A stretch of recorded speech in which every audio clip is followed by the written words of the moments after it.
Okay, that's fine. Any questions that come up. Let me just walk back and see if they're ready to go.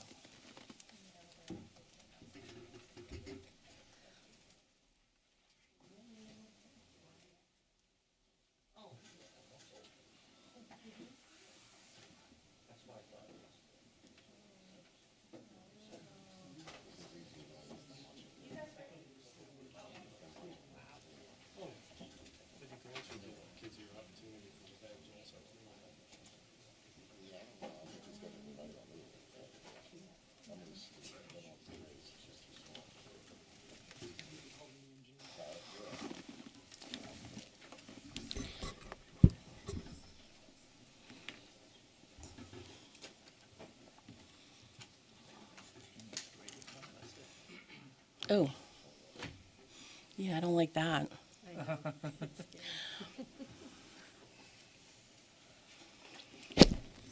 Are we ready? All right, we're going to get started. I'm Luann Chair from the Department of Public Service. We are waiting for the electric and gas folks to come on up to talk about the reference pricing. We have a very limited window to talk about gas because John Sano's only available from like noon to 1:30. So we're going to hold off talking about gas reference pricing until he's available. And we are waiting for Mike Torgo to come to talk about electric reference pricing. In the meantime, we have two other white papers. One is affirmative consent and one is performance bonds or other security deposits or interests, and we thought we could start the conversation. And I just want to make sure everybody understands this is a conversation. We, we're not the commission. We put these white papers out to kind of invoke discussion. That's generally what we do when we issue a white paper. We want your thoughts. We want your comments. I'm not sure we can answer questions. We'll try, but there may be, we're hoping to hear from you what we got right, what we got wrong. I'm sure mostly what you're going to tell us what we got wrong, which is okay. I mean, we might agree, we might disagree. Ultimately, the commission decides. So let's start the discussion. Go ahead. And just to add to that, one of the main reasons we wanted to have this meeting is to get everyone together before their comments were due so that we could get some back and forth and kind of help better inform everyone's comments. And on that note, I'll just remind everyone that initial comments on the white papers are due June 6th and replies are due June 20th. And so just as a reminder, we're still planning on a July session item. So, staff would not look favorably on requests for extensions on those comment filing dates. You can try, but the secretary will always ask for our opinion before she issues a declaration. So anyway, so to the extent that we have comments, questions, thoughts about something other than reference pricing, let's get started.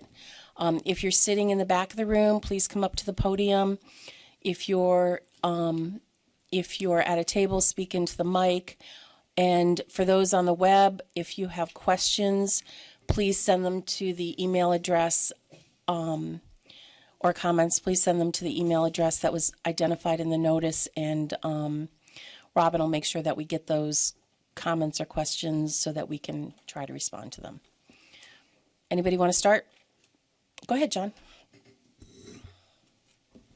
Good morning. This is John Holtz with NRG. Thanks, Luann. You're welcome. Tom, Chris. I'll start off with on the performance bond white paper. In the course of reviewing the white paper, I don't think I see anything about a process for the commission or whoever ends up administering the financial security to draw on or call upon a financial security instrument for whatever the purpose. So, do you have some thoughts about what that process would be?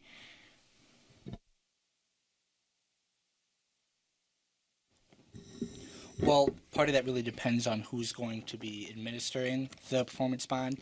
If it comes into the department, it would require further process on the department staff part, meaning like maybe with the legislature, to direct where those funds go. That's why, at least in my point of view, we're leaning kind of away from having the money come into the department. If it was the utility, again, we would need to have further discussions with the utility on how they would administer that, how the funds would be held, and how they would be distributed. I think we just wanted to sort of set up the groundwork and leave that option open to interpretation, whether it, where it goes and where the parties see that would be best, and then we'll work on the implementation once we have a decision at that point. May I follow up? So, thanks, Tom. You also went down the path of the second question I have about who's administering it, and I'll come back to that in a second. So, in terms of the process, would there be a show cause process or something? In other words, if you're going to call on ESCO A's financial security for some issue, some matter, would there be a notice, a hearing, and all that before you actually draw on that? Yeah, I mean, I would imagine we would have to show that there was some violation of like the ESCO's commitment for guaranteed savings before we actually got to the remedies and drawing on the deposit, the bond that was posted to make customers whole. Okay. So failure to do something or it stems from a complaint could Right. lead to that. Okay. And then and Let me just add, John, we have a long history of overseeing this market, and I don't think we do not take action, any kind of action. We have not taken any kind of action without a significant process. So I don't envision, I'm not sure, we're not sure. We're not sure if it's a matter of the commission issuing an order saying that they'll draw down on a performance bond to achieve the guaranteed savings commitment, or if it'll be a staff directive. We're not really sure yet. Mm-hmm. But I think we're pretty confident that there will be. It's not going to be like we don't do things. We do things after thorough consideration of all the issues, and those things don't happen quickly. It may take 5 or 6 months for us to actually require somebody to draw down on something. No, and I appreciate that. I'm well aware of that. Yeah. Just get a clarification. Sure. Tom, I didn't pick it up. You said it, if the commission is collecting, that may require legislative type action versus if the utility collects? It may. It's just generally, I mean, when money comes into the commission, it would go into the general fund, and the department wouldn't really have much say in directing where it goes. And this is, I'm speaking like generally. And it's just my thought in initial looks at the subject that legislative action may be required for us to actually receive these bonds, hold them, and then direct them for any specific purpose. And whereas if it went through the utility, you could already do that? That's my understanding, yes. So, as you know, the UBP already requires that the utility hold security in certain instances. If the utility were to be the holder of the security, it's a lot easier for us to implement it. Luann, on that point of the utilities, Usher, is the volume on? okay, on that point about the security, and one of the issues in the white paper distinguished between the commission holding the security, whatever it is, and the utility. And near the end of that white paper, you indicate that you were looking maybe at the POR mechanism as the security fund, so to speak, and that would go to be held, I'm assuming, by the utility, which they would take off bills. The problem that I think we have, or at least I have, is that we have a lot of billing problems with the utilities. There are a number of proceedings in front of the commission now where there's been huge billing errors going back like 18 months, 2 years. And I'm not saying who's at fault, who's not at fault. But if that also becomes part of the mechanism whereby they're collecting the security, we're out that money. The utility maybe has billed or has not billed. It all depends on the cancel rebill process. So we're already having a big headache, I think, with one downstate utility now, where they basically came back to retroactive bill us on cash outs from 18 months ago. And there's a current one where on POR that they've also had significant period of time that elapsed. If this now has become the fulcrum for the security, it gives me agita. Right. So we, after a lot of staff discussion, we identified the POR mechanism as an option. And you know, it's just one of maybe possibly many options. And to be fair, I think there is one utility where there's significant POR problems, but I don't know that there's significant POR problems throughout the state. I won't make that statement. I couldn't say that. I know I've had significant experience where one or two or three, or sometimes things spring up. You know, like problems happen that people didn't envision. The billing system changes. So even the ones who don't have a problem now, theoretically, you could have problems that would now, which to now at least only between the commodity revenues, but now will also be implicating the security. Right. So I appreciate your comments, and I think that, you know, that was our attempt to come up with something that might be less costly to the ESCOs than trying to seek security bonds or performance bonds. But if you have other thoughts or ideas, please put them forth and we'll consider them. Natara? Oh, I'm sorry. It seemed to me, so long as the commission provided flexibility in terms of what the instrument is, whether it's cash, a letter of credit, a surety bond, a different type of bond, I don't think the commission should be hard and fast in that. The wider the security possibilities can be, I think that works better in terms of any ESCO going to look for. Also, maybe in that thing is to include a parent. I mean, a parent guarantee, maybe, possibly. But that's why I would focus on, because the wider it is, the wider ESCOs have an opportunity of getting it. Okay, great. Thank you. Sir, is everything okay?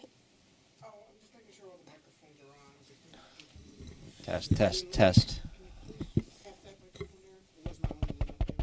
Yeah, this one. I don't know if it's Yes, actually. huh? Test. Is there a volume? Yes, leave them on. Yep. You just turned yours off. If the green light is on, the microphone's on. Leave them on. Yeah, just Once let. them all, is this one working? Yeah. Okay. Okay, Natara. Thank you. I have a general suggestion. Performance bond tends to have somewhat of a confusing effect, given that there's different mechanisms that you've spoken about that could be in place to guarantee savings. My suggestion would be to alter that name to a guaranteed savings assurance product, so it's clearly delineated towards the guaranteed savings that ESCOs could be responsible for. My question is, however, how, given that this is specifically meant for guaranteed savings, has there been any discussion about how that formula or number would be arrived at, given that many ESCOs could offer products that would not require a guaranteed savings? So what would those products be? The 30%. I mean, right now, there's just two products, right? Mm-hmm. Okay. And I actually think the performance bond or the security mechanism, you know, while we think the most significant use would be for the guaranteed savings, you know, if we find out that a company is not providing their 30% renewable energy, there may be a need to provide some sort of credit to customers related to that. I'm just not really sure at this point. Right, and I would agree that while that's where this discussion is really focused around is make customers whole when there's not a guaranteed savings, that they didn't realize a guaranteed savings. It's not limited just to that. So I think we wouldn't be limiting it maybe just to ESCOs that are offering a guaranteed savings product, but that could be one of the things to consider when calculating such a bond. And we would appreciate comments on that if you think that offering a guaranteed savings product or not should have an impact on the amount of the bond. I perhaps my reading of the February 23rd order was narrower. My understanding was that it was specifically pegged towards guaranteed savings, and I understand that there's other rulemakings going on right now that had been noticed in SAPA related to eligibility requirements and a bond under those circumstances. So it would help if we had clarity on what financial assurance mechanism would be set for specifically the guaranteed savings product versus another pot of bond or financial assurance that may go towards covering other issues, which may be the result more of deceptive practices than not meeting a guaranteed savings promise. Thank you. Okay. Just in that light, Make sure, Usher, you got to speak really into the microphone. just in that light, because when I read the performance bond, it seemed to me, at least from the discussion, and it may be my misinterpretation, that it was focusing on the interest of not meeting your guaranteed savings. I may be wrong. So it's what it says is, the security requirements that are the subject of this proposal are intended to serve a distinct purpose and are necessary to ensure an ESCO's ability to, at a minimum, ensure the price savings guarantee and other elements of the reset order. So, Where'd you read from? page 5, under the discussion, like the second sentence. I got it. The additional security requirements should apply to ESCOs that are serving mass market customers and should be based on the number of customers the ESCO serves, the annual revenues, or the quantity of electric or gas provided to customers. So the other elements sort of brings in everything else? Yeah, I So think, that's why it's on I mean, it's not intended for enforcement. It's an enforcement in general. If we get slamming complaints, we're not intending to use the performance bonds to provide some penalty to ESCOs. But if there's I think the most general use of it would be for the guaranteed savings. However, there may be other things that were identified in the resetting order or that will be identified in the July order that might be covered under these performance bonds or whatever security instrument. Sorry. And just kind of to say that another way, we're not expecting this performance bond will be used as like something to punish, like punitive against the ESCO. It's really the idea is to make customers whole when there's harm to the customers. And again, like you pointed out, the most obvious example is the guaranteed savings not realized, but there are potential others. But I think also, I'm sorry. This whole thing is just puzzling the heck out of me, I have to admit. It seems like a performance bond should, first of all, as I think we all understand, a bond has to guarantee a specific thing. It can't just be, hey, we want you to post some security because we think it would be a good idea generally. But when I've thought about this, it seems like you have a pretty broad range of things, performance, if you will, that a bond could secure. Previously, before the February 23rd order, there were obligations that we made on behalf of customers that you could have had a performance bond to guarantee. A fixed price is a guarantee. Except when it's not a guarantee, like when an ESCO reneges on a fixed rate agreement, which, as we all know, that happened frequently during the polar vortex. We are in violent agreement. That's my point.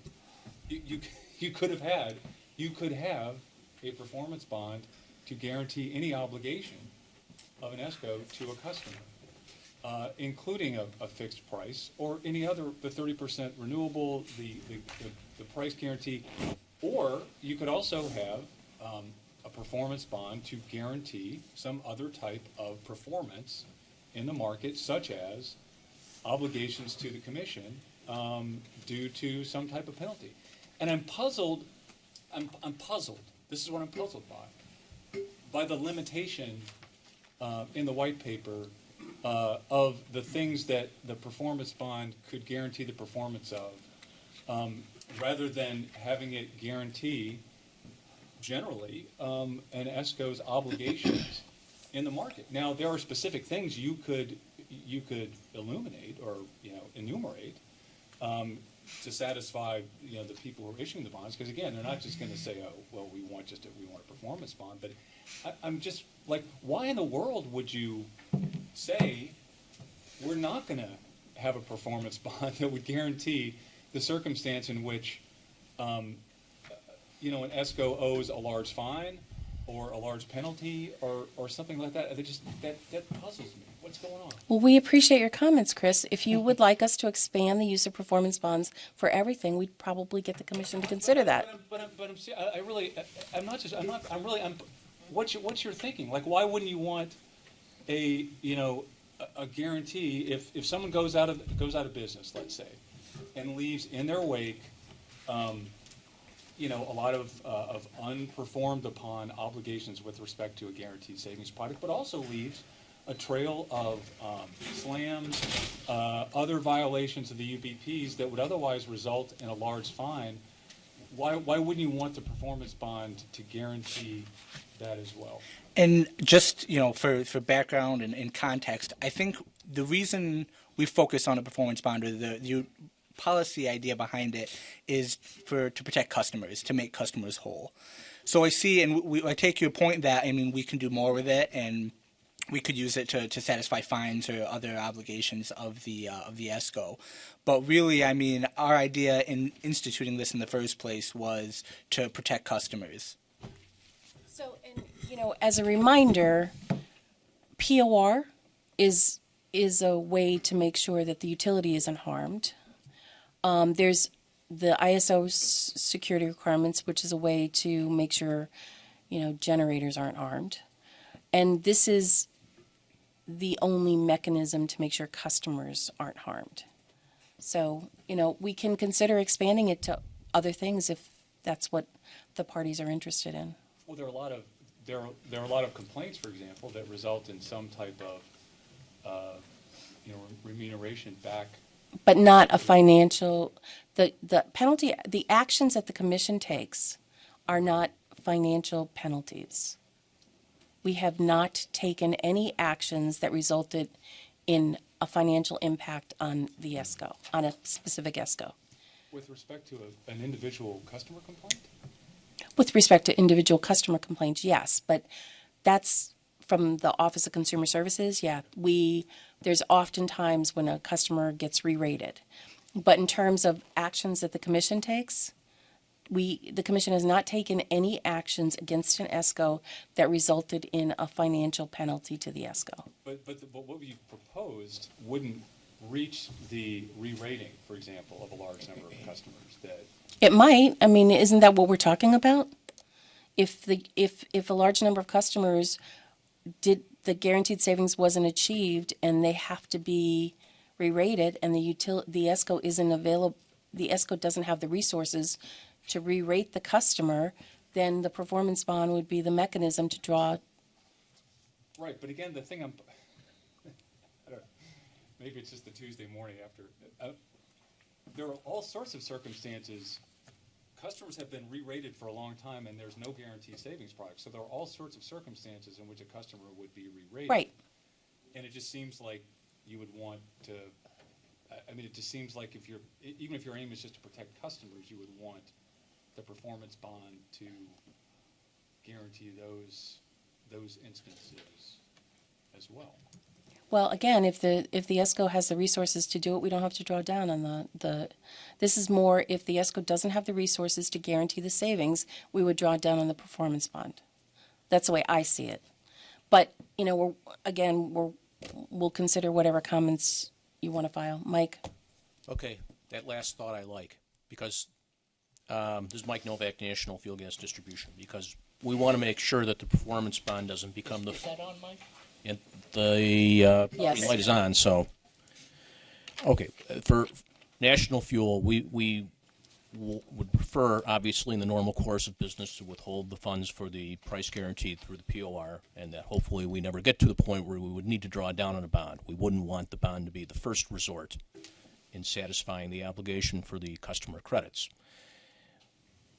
In reading the white paper, we also read this more expansively, maybe somewhat like perhaps like Chris did, and it's with respect not so much to the price guarantee, but to the terms other reset. No, I can't find it on here.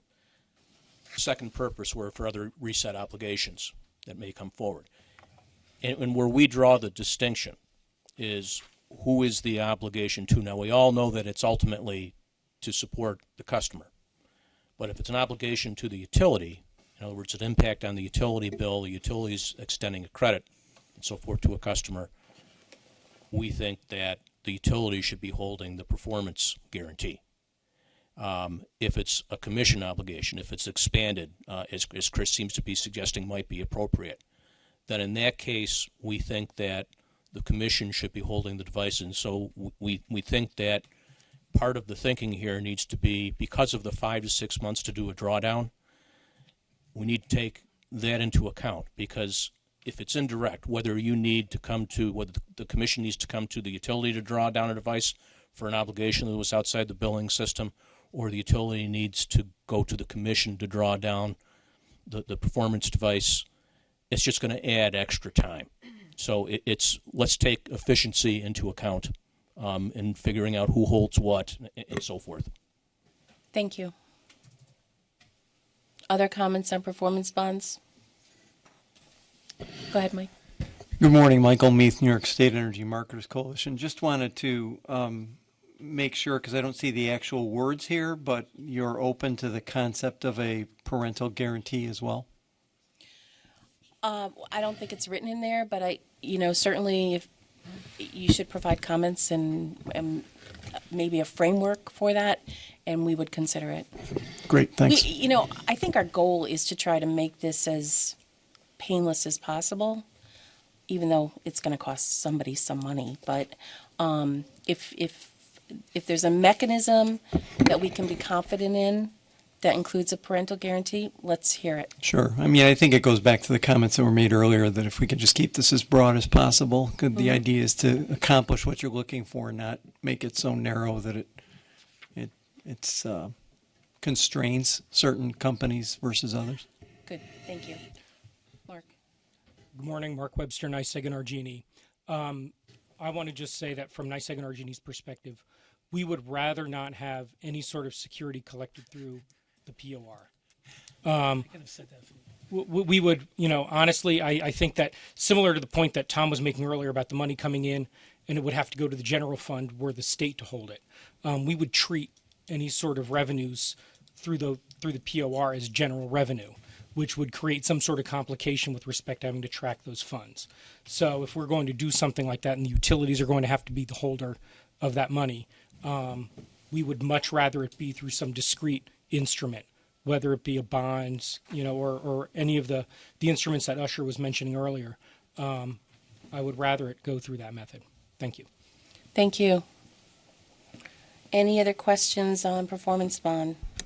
Luann, Joe Holtman from NRG. Just to be clear, and I think Mark just sort of got at the issue behind my question, but when you talk about security instruments, POR, actual revenue sounds like a cash as opposed to a bond, which is usually supported by, a portion of that cash, or an LC, letter of credit, which is, where we'd pay a bank to post that. Are all of these instruments in play? And if so... I think we will consider comments on all of those instruments. And again, we include a POR just because it's a mechanism that already exists. And we didn't really think through how it would work. So if, there's vast opposition against it, we'll consider whatever other... I know that, I guess from my limited understanding of performance bonds, they're not easy instruments to deal with. So that's kind of why I know we've talked a lot about performance bonds, but we're not sure that's the best thing. So we were really open to coming up with other mechanisms that'll achieve the same purpose. So if you have other thoughts, please let us know.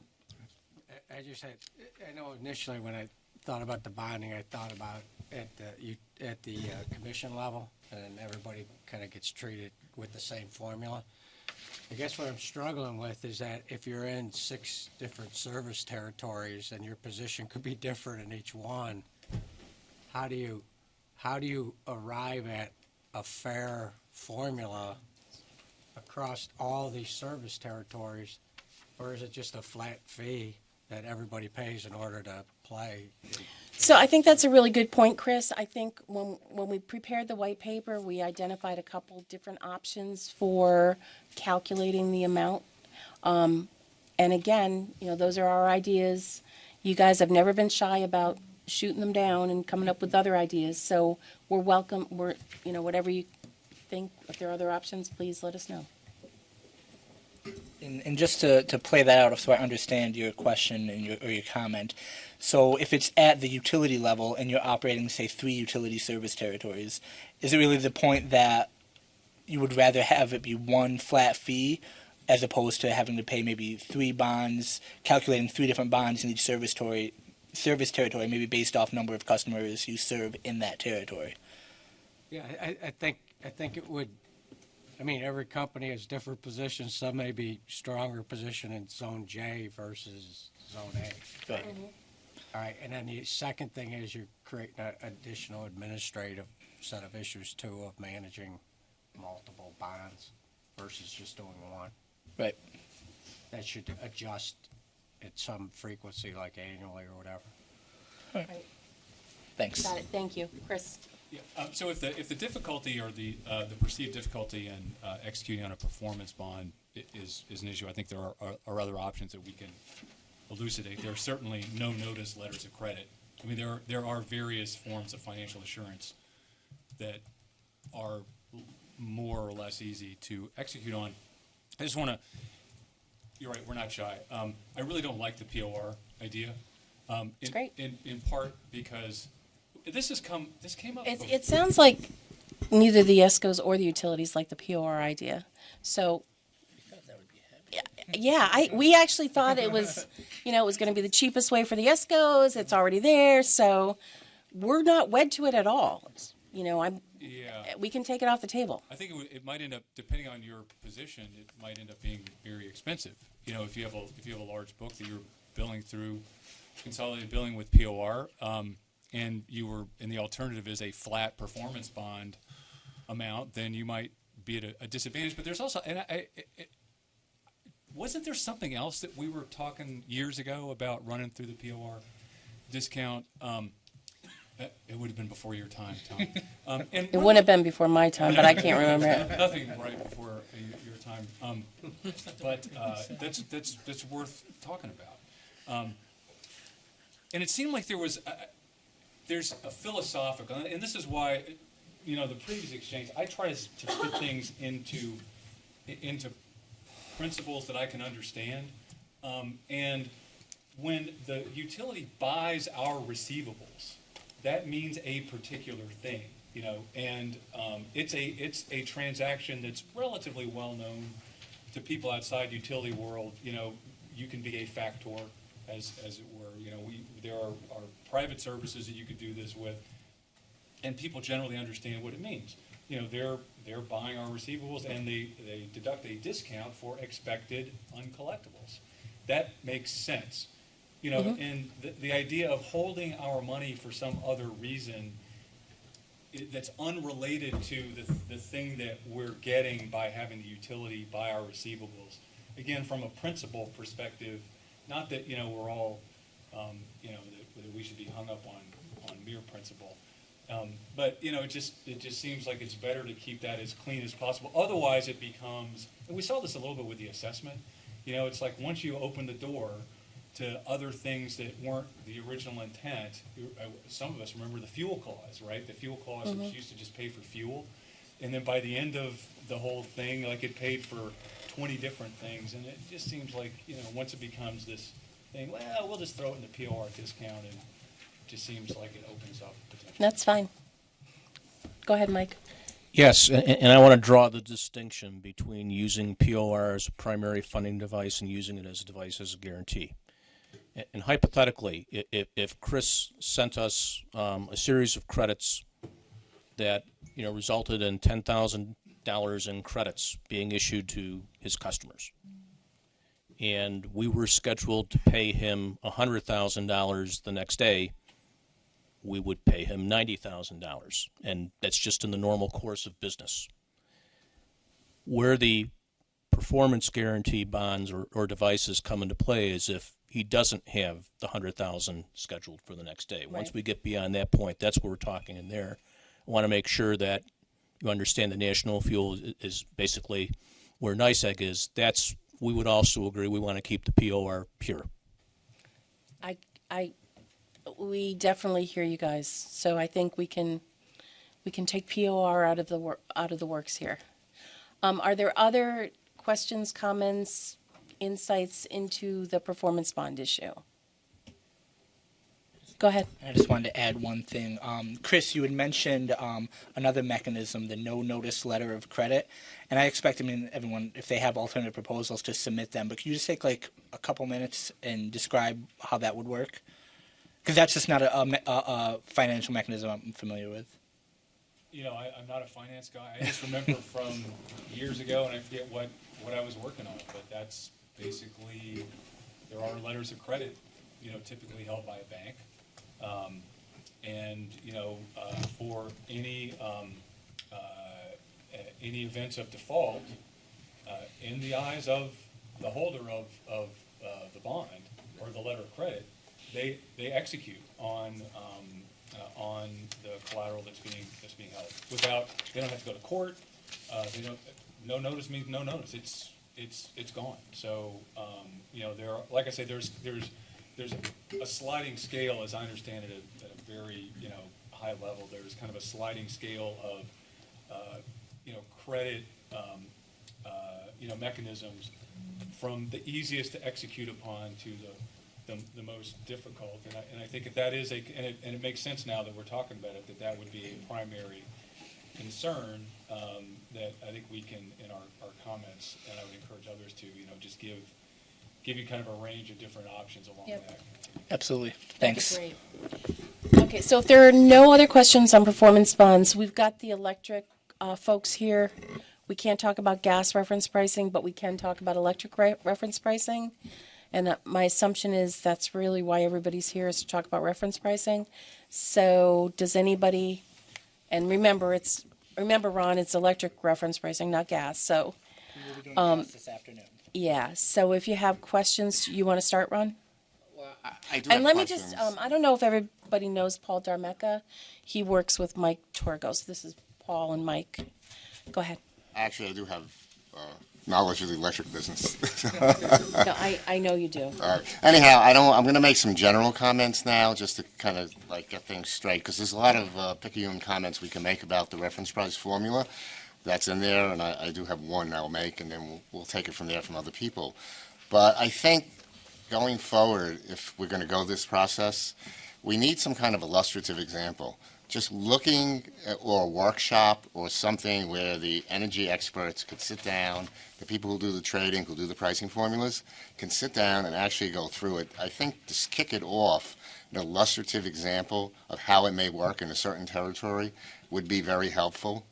So I know enough to be dangerous on the way the formula is written, and we should go through it, and I'm not going to go through it right now. I'll throw one thing out, and I'll let other people speak. Okay. So I think that's something that we absolutely need.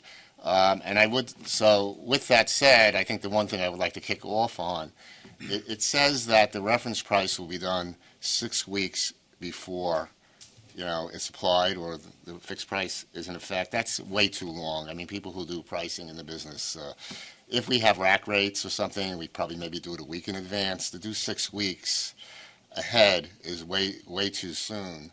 Then I found it, I don't want to be insulting or anything, but it's kind of like straining gnats and swallowing camel type approach here. Then we're going to do the 3-day average 6 weeks ahead. Well, you probably don't need the 3-day average if you're doing 6 weeks ahead. I mean, it just doesn't fit So let me just make a point. And I'm obviously not the expert, but the intent was to come up with a number. Yeah. 6 weeks in advance so that you could market the number. And then, this is a number which if you're marketing it, we're not going to say, a year from now, the number was too high. No, I understand that. I totally understand. But the market changes, and I'll let other people speak to it. It changes so rapidly that to go 6 weeks ahead, well, first, I'd like to see the illustrative example. And secondly, I just think the time is too large. So I just throw that out there, and, it's for discussion. I'm not, maybe you can talk me into it. Okay, well, part of that was from personal experience. Usually, having received offers from ESCOs for fixed price products, they're usually open for about 30 days or so. In other words, I don't have to actually respond to the ESCO that week.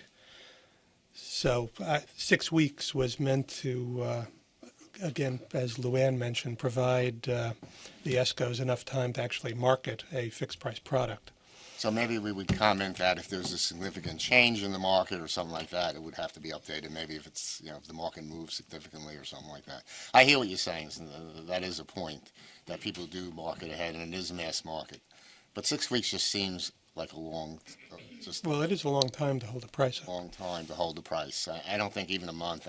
I don't know. The other ESCOs will address it here. We don't. We update our rack rates weekly. When we sign customers up on the web or something like that. So I think it's an important point.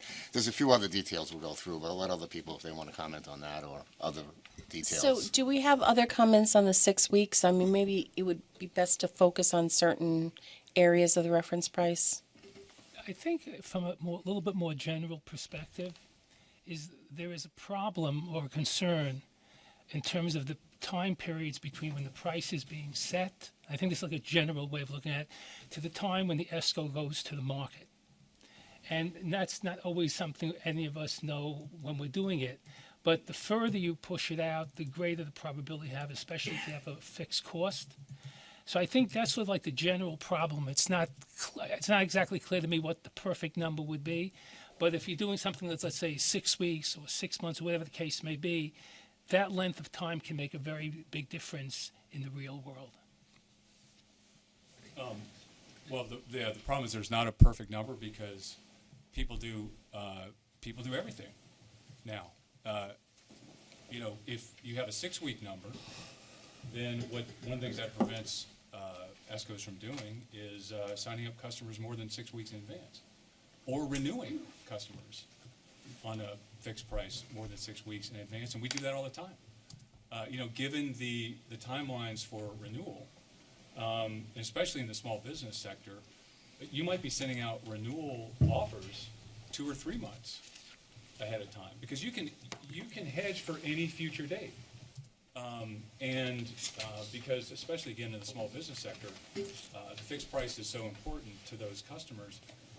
We're often or usually going out to renew customers on new fixed price offers much earlier than 6 weeks. And of course, if you're not going to know what the price cap is before 6 weeks, we can't do that anymore. So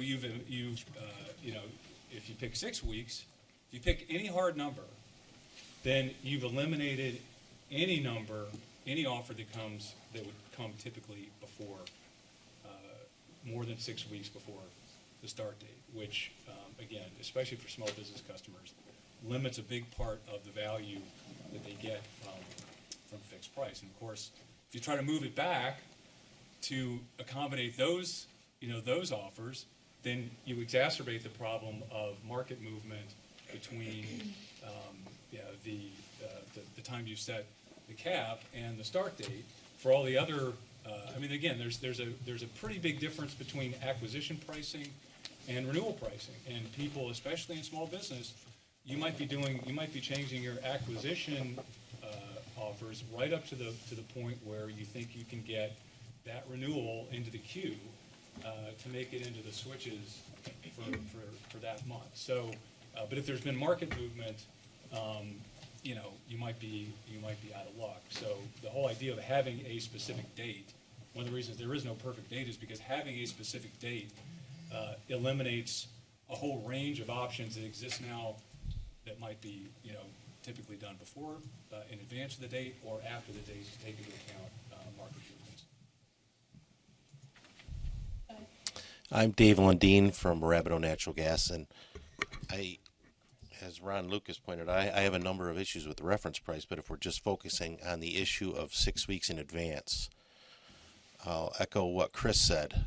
Our most common commercial customers are contracting months. Right now, we're pricing people in 2017, 2018 who perceive that there's value out in long-dated start months. So the 6 weeks cannot possibly apply to that. Not only that the curves are different, but that the time between then and now is much greater.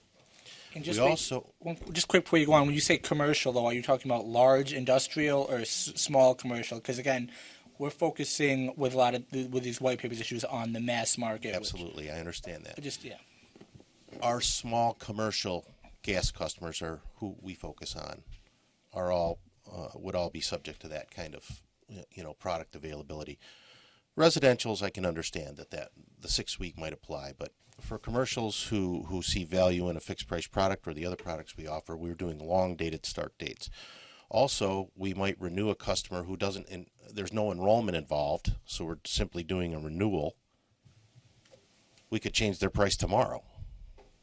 And, in a 6 week period, I can show you times as you go back through the NYMEX curve and the basis curves where the price has doubled in 6 weeks. So the timing is difficult on any price control like that. And I especially want to point out that long-dated start dates and immediate renewals that don't involve a delay in a switch process or an enrollment process.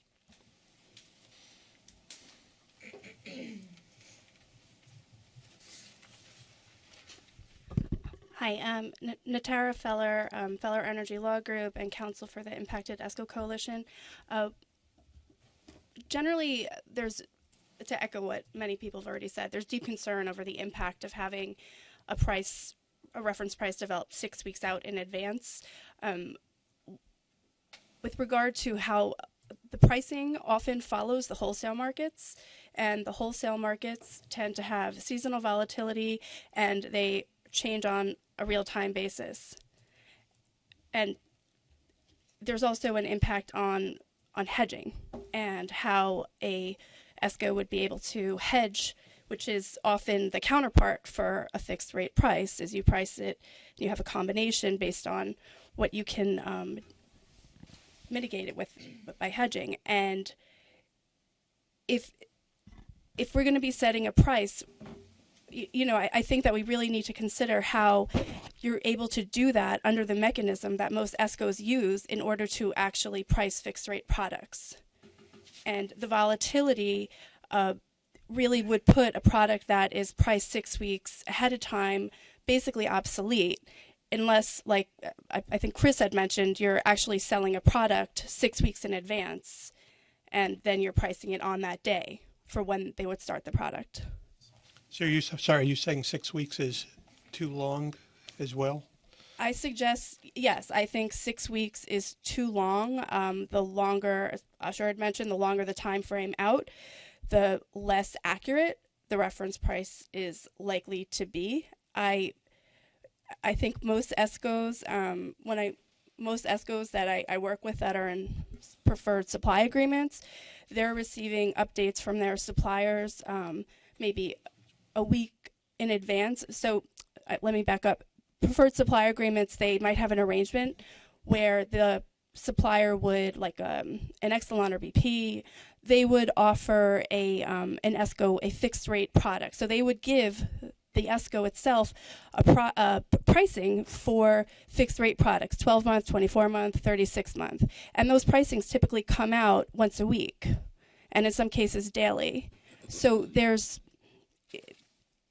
because this is how the pricing is occurring in the real market, I think it's a really strong indicator of how we should be following, how we should be approaching reference pricing. Thanks.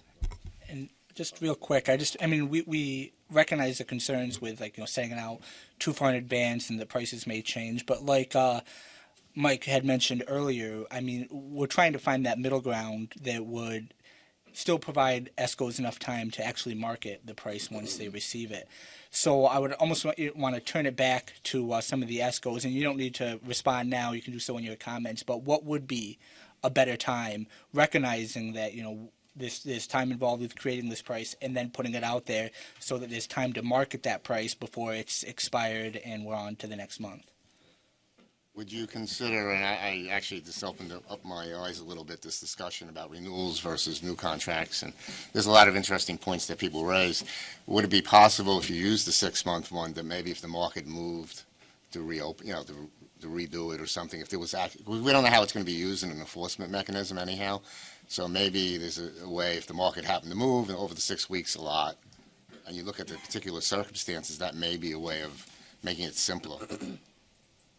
The reference price would be set six weeks in advance, and then if something happened and the market moved, that would be taken into consideration. So you can kind of formalize that. Right. I'll just throw it out as a possible consideration. It's more dynamic, but I don't know. So I kind of feel like the answer to the question, though, Tom, is that there isn't an answer to the question. Okay, so I just want to remind everybody, again, which I've done many times, the commission will be issuing an order. It's in your best interest to help us come up with the right answer. Which brings us back to a proposal that we had mooted in previous conversations, that perhaps this construct is inferior to one in which we just look at the offers that are actually out there in the marketplace. And we've raised that with the highest levels in this agency, and they're not interested in considering that. So I think we need to focus. But I thought you said the commission was going to decide. You're saying the commission's already decided? No, I'm not saying the commission's already decided. And you know what? We'll if you have a proposal for that, we'll include it in the order. But we have talked to the highest levels in this agency, and they want us to pursue performance or the reference pricing, not the.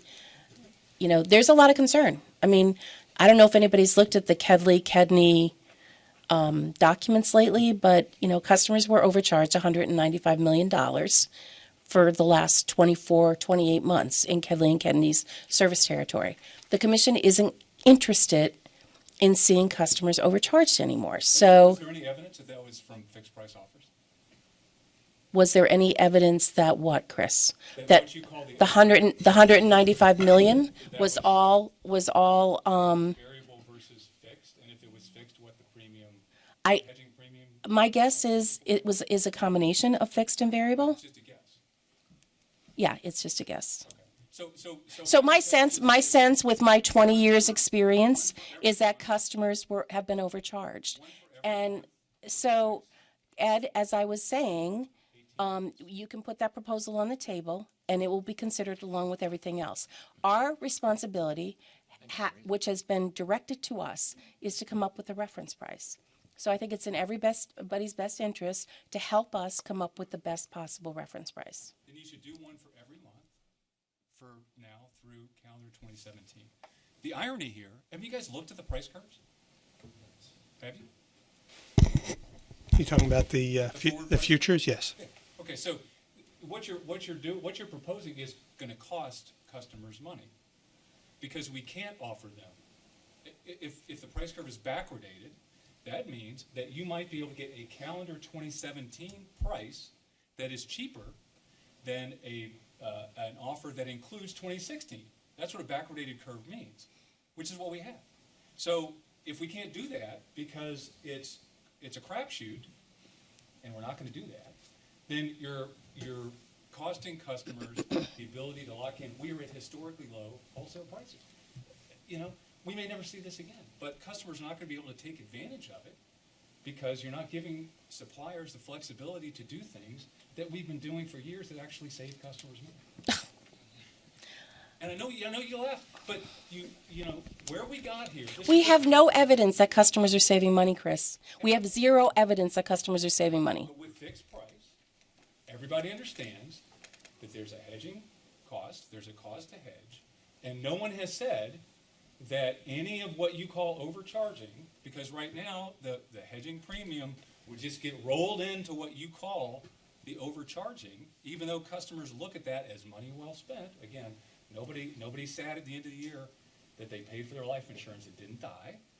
So there is not a bit of evidence that people are paying too much to hedge in this market. But you are taking a number of the options to hedge that customers, especially small business customers, and there's not an iota of evidence in the record about small business customers' experience, that they are paying too much to hedge. But this is going to eliminate their options, and that's just the reality of the situation. Thank you. Just a couple of points to consider, and that is to go back on the low commodity pricing. I mean, we went from 2013, 2014 at the ISO level, the vortex, where it was triple digits, $100 plus. And then we also saw this past winter, $25 pricing in February in New York City. So we saw almost like a 6-to-1 difference in markets over a couple-year period of time, which is just the nature of the market, commodities and demand and everything else that played out. So that's an issue that just happened in the market. The other thing, going back to Ron's point, in that there's two needs, right? There's a need to get an advanced price signal so you can go out and campaign and offer somebody a product going forward, and they need to know a number. But then there's also a need to have some updating. So let's say, for example, within that 6-week or 8-week window, a major unit that's at the bottom of the stack trips and is going to be out for 3 months. Or a major transmission line with major transfer capability goes down. And all of a sudden that can change a dynamic of the market that you have to at least figure out a way to factor it in. Okay, those are a couple of things. But do you guys factor it in? Yeah, I know. I mean, Constellation, right? I mean, you guys send out letters You would- with a fixed price. Yeah, but you could conceivably have, I think, like a campaign out, but then in that 6-month inside the window, all of a sudden something may occur. Now you may say, I'm still going to hold that price because that's what I guaranteed, right? Mm-hmm.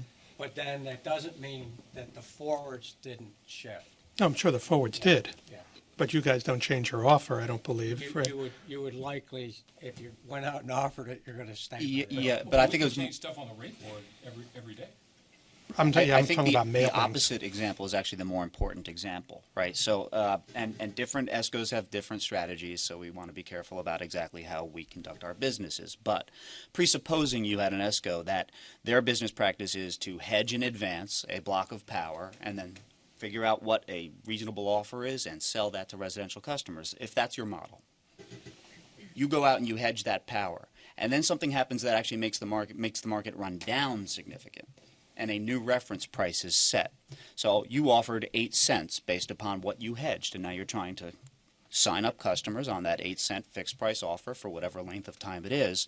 Are you price gouging because in the intervening period the wholesale market has gone down? You're not price gouging. That's just your offer that's out there. That's what you've hedged. Now the market moved down, and that could be bad for your business, but that's not price gouging. And I want to go back to Chris's point, which I think is a really, really good one. We're focusing on protecting customers, which Constellation completely supports, against price gouging. Absolutely support that.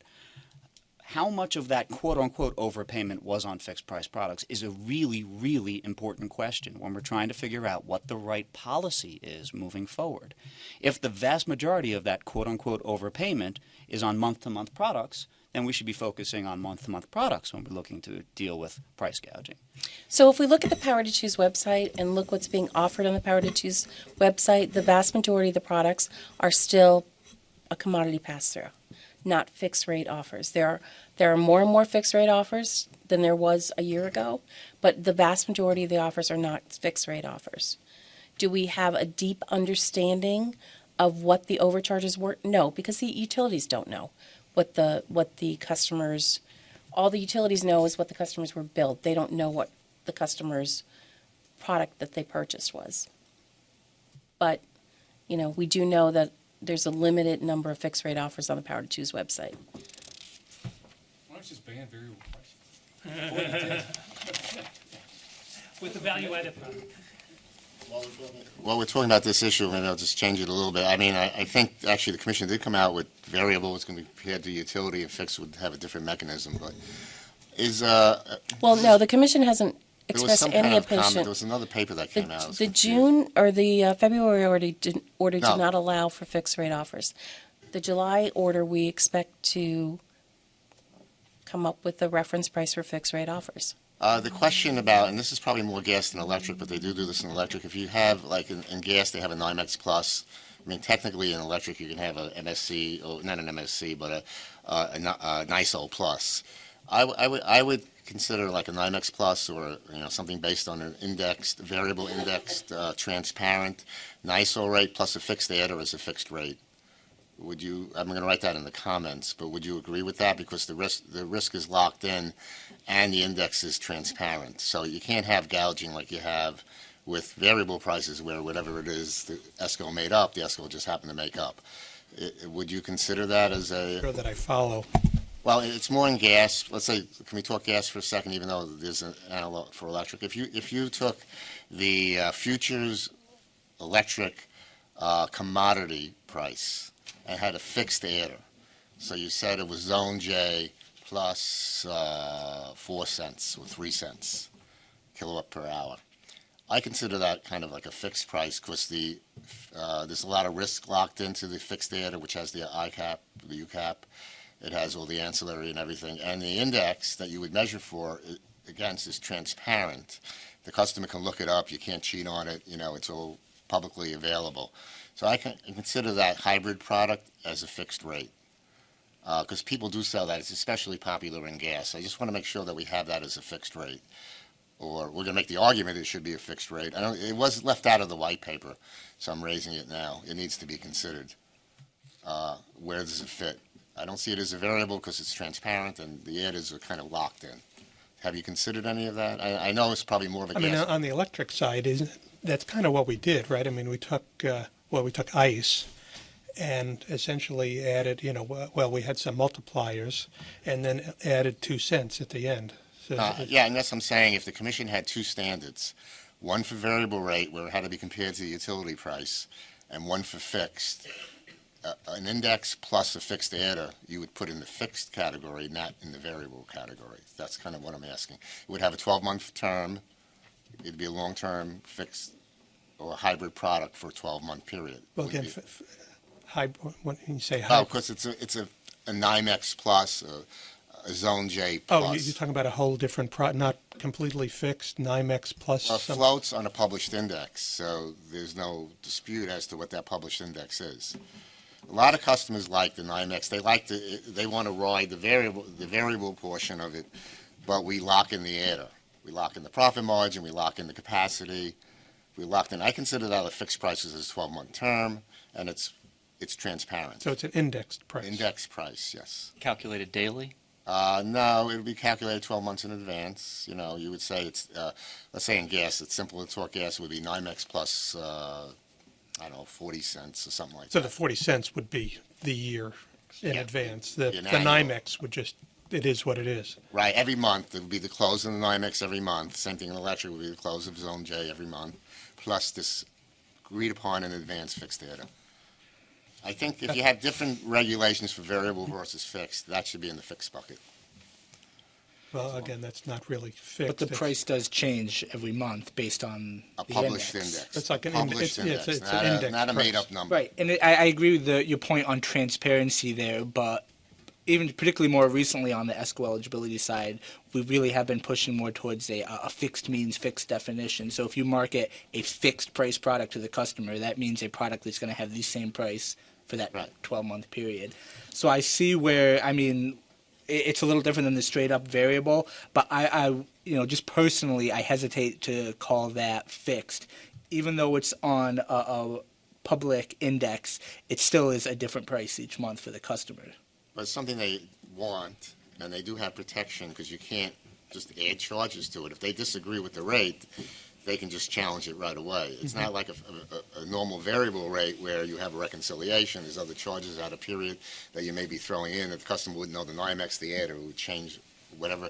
It's not at the discretion of the marketer, is what I'm saying. So that's why I consider it more like a fixed product.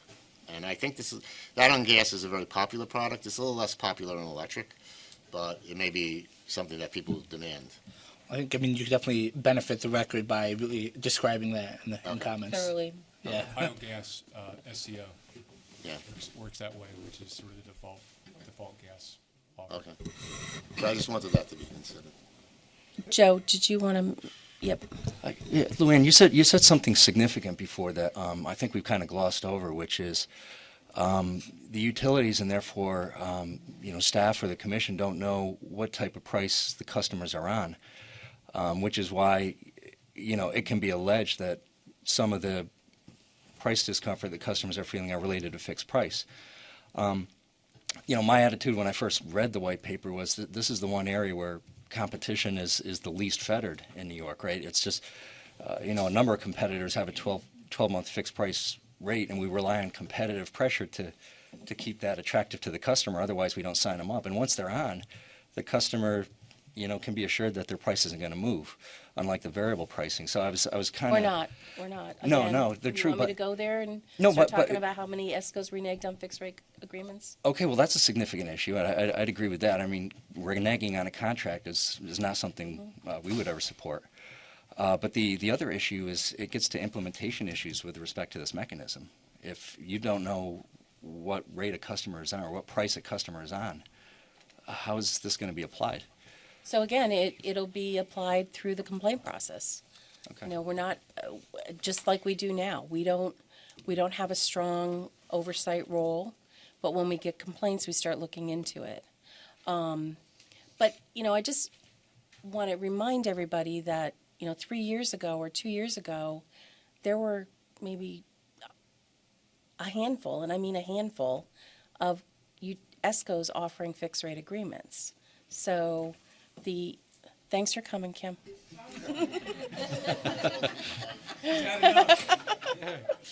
We'll have her for another 30 seconds in a minute or two. So, I think it's great that we've gotten a lot more fixed rate agreements because we don't see value in a pass-through on, commodity. And I think it's great that there's more ESCOs that are willing to offer fixed rate agreements, but we still need to have some parameters around them. Hey, Lorraine, one of the items that came up was that in the white paper, it's a 12-month look. And have you thought about even longer terms, going back to Chris's point, in that like a 24, 36? And the reason why I bring it up is not only in the recent aggregations, there were some longer terms in those, all right, but then people may see a value in looking further out, just on their view. And have you thought about that?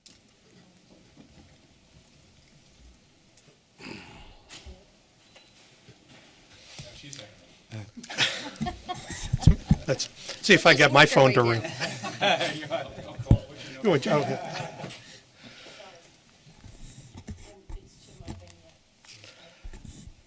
At the moment, no, we've only thought about a 12-month product, but.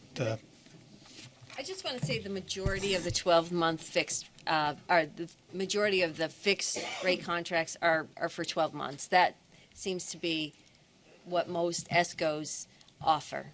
But I think Chris should make a good point, especially with the CCAs. They're for longer terms, so that's something we'll need to consider. I'm Dave Lundeen from Mirabito Natural Gas. I'm not completely surprised that the complaints for pricing being different from the utility have increased. We are at what appears to be the end of a 3-year down market. Since April of 2013, the market has been moving down, and in our area, New York State, dramatically down. So people who took fixed prices 2 years ago, 3 years ago, or last year have seen prices go down underneath their fixed prices. So I'm not surprised that complaints have ramped up in that regard. Back to the reference price issue, and I don't mean this to sound that you haven't the skill or haven't the right ideas here, but any reference price you make that involves the kind of customers we're talking about, commercial customers included, is doomed to be wrong. I've been pricing, I am a supply guy. I have run the supply operations for electricity and for natural gas for Hess Corporation, Niagara Mohawk, Nice Egg Solutions, RG&E Energetics, and I bought tens of thousands of megawatt hours of electricity and millions of decatherms of natural gas, and I understand how this stuff works. You cannot make a reference price that will be right. Okay, so just let me just once again remind you that our responsibility is to come up with a reference price that works. And despite the impossible, we're looking for your help to come up with a reference price that works. We're going to be making, understand that. we are going to be making a recommendation to the commission. So knowing full well that it would be very difficult, if not impossible, to make a reference price that would work. I'm sorry, the gentleman right in front of me here, I believe from Ed. Constellation, Mm-hmm. and the gentleman down at the end of the table. Fixed prices are not what's at issue here. They are extremely competitive against one another. They may not be competitive a year down the line, but fixed prices are easy to compare. They're not the problem here. The problem is what happens to a customer once he is not under a fixed price contract. And Luann, bearing in mind, I understand that you have seen circumstances where people have defaulted on contracts. They don't stay in business for very long, I don't imagine. We have never defaulted on a fixed price contract. So fixed prices are not at issue here. It's variable prices once people leave a contracted, known, competitively arrived at price. That's where the gouging, or whatever we want to call it, is coming from. And I'm convinced of that, but I have as little material proof as most of us have in this circumstance. So I just want to make clear on the comment, I don't think fixed pricing is our issue. And a fixed reference price will, at best, be a pretty poor measure. And again, I do this for a living. I've made prices for 20 years in this business, and it's difficult. There would have to be 24 forward start months for every different rate class and every different load factor in order to get it near right. So I appreciate and I support the effort to fix this here, but I don't think this is the answer. So one thing, we do collect a lot of data. As you all know, there's FOIL requests against us posting the data. And we have looked at, we've collected on fixed, 12-month fixed and variable. And the variable products, they're clustered, but there are a lot of outliers. And I think the same holds true with the fixed rate products. There are clusters, but there's still a lot of outliers. There's still customers that are being charged way above what the vast majority of the ESCOs Sure, are charging. even on a fixed price. Well, we have to let competition work here and let the fixed prices work. I think that my biggest difficulty in applying comments to the reference price are that we're applying them to different classes of customers. Commercial customers, even those 750 decatherms as currently defined, have different load profiles completely. And I specifically talk about gas, but it's also true for electric. Those customers' prices can vary by $1 a decatherm for the same time frame, just because they have a much more efficient load profile and they use the capacity more efficiently. Their prices vary greatly. We don't want to punish those types of commercial customers. And when you talk about residential customers, they're more of an amorphous blob. We at NYSEG Solutions and Energetics, we had 250,000 residential customers. I could treat them like one giant blob. They all act the same. What's good for one is typically good for the other. That's not true for even the smallest of commercial customers. Our customers who make pottery or or make pizzas with their ovens or do laundry, whatever they do, they have completely different load profiles from the general load shape that the utility has, and therefore very different pricing. Highly advantageous pricing for most of them. So by including those groups of people, even the small commercial customers, into this kind of re-regulation, it makes it very difficult for me to come up with comments on a reference price. It makes it infinitely more complex. Just to make one point, too, to be clear, there would be separate reference prices for small commercial and for residential. But small commercial is an infinite range, right, whereas residential is really a more homogeneous group. Thanks. Great. Chris? So I think that something you said, Luann, was in line with, reminded me to make a point, I think, about what's really, we keep saying you can't do it, it's impossible. You say we must do it. And I think what's getting us is, you said, well, there are definitely some outliers. And we looked at this too. We looked at the prices on the rate board, and we said, well, what if you're going to have a guideline or a benchmark based on the prices on the rate board? And took the simple average, and then you added 20%, and there were like 3 above that. But I think what's getting people is the fact that as we understand the Chris, white paper, talk closer to the mic because you're as not. we understand the white paper, it would be. It's on. I know. It's a conspiracy to lower my volume. We usually don't have to tell him to lower his volume. It would be unlawful to provide a price above that. And I think that's what's getting everybody, because you could certainly have, we discussed it internally, when we were looking at, well, what if you did a benchmark based on the actual prices? And then the question was raised, well, what would the consequence be? And assuming you could get this information to consumers, of course, the predominant answer was, if you're 30% or 40% above the average, the consequence is that you're 30 or 40% above the average, and I mean that certainly could be a place to start with any kind of benchmark, and the fact that it's being proposed as we interpret it as a hard price cap. If we were otherwise, if let's say it were just a little different, and you said, well, rather than a presumption of unlawfulness, which seems to be what the white paper was saying. Let's say if you didn't have that, so that okay, so you put an offer out there that's within the 6-week window, but the market has changed, and it's higher than the reference price. But there are good reasons for it, or you have an offer for calendar 2017 that you want to offer to people, but there is no reference price, and then eventually in 6 months or 6 months.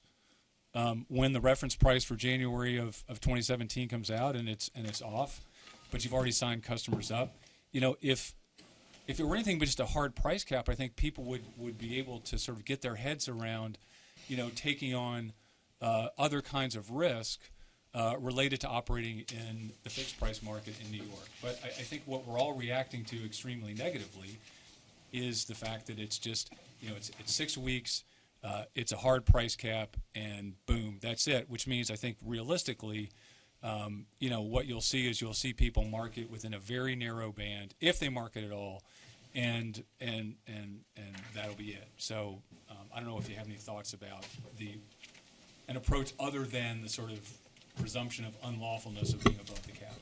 Well, we have discussed this issue, and on the alternative, as opposed to it being a hard cap, and if you're above, you're in violation of some rule, would be that it's more of a presumption of overcharging, where it might be the traditional process, like a notice of apparent failure, where staff contacts the ESCO and asks them to either justify these charges or just really looks into it and to see what's going on, as opposed to seeing a price that's over the cap and just order to show cause and instituting a proceeding against the commission.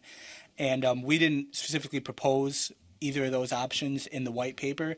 I think that's something, it's an ongoing discussion, and we'd expect we'd get a number of comments on that issue as well. But that would be an alternative to it being a hard cap, as you said. Actually, the white paper does say that prices above the reference price would be subject to staff review and possible compliance action. It doesn't say anything about being lawful or unlawful. It's still pretty ominous language to us, staff review. Ooh. Go ahead, Ron. Can I turn and get a little boring now and get to, I think the nuts and bolts of the white paper? So I'm going to get a little geeked out, but I just want to clarify. I think you did a pretty And we're good, focusing on electric, so. Electric, Okay. yes. I will do electric, okay. So, and I think you did a pretty good job of trying to do a very complicated formula. Could you please repeat that? I think, I've said, yes, you did a pretty good job of trying to take a very complicated formula and put it in writing and not making it too Greek. And but at the same time, as I said earlier, we do need a workshop or an illustrative example so the people who do this for a living can go through it. So on page 3 of the white paper, on the reference price, you have an F and a P, and it says factors F and P will be decided periodically by the PSC. And then you also indicate, unlike gas, which we'll talk about separate, you put a 2-cent adder, which I guess is kind of the wiggle room to take into account a lot of stuff that we discussed. But I was going to ask on P, as far as ISO reconciliation charges and weather risk, was that meant to be covered in P? And if it was, where you said it will be decided periodically by the PSC, do you have an indication of what that means? I'm sorry for being like cross-examining, but No, that's good.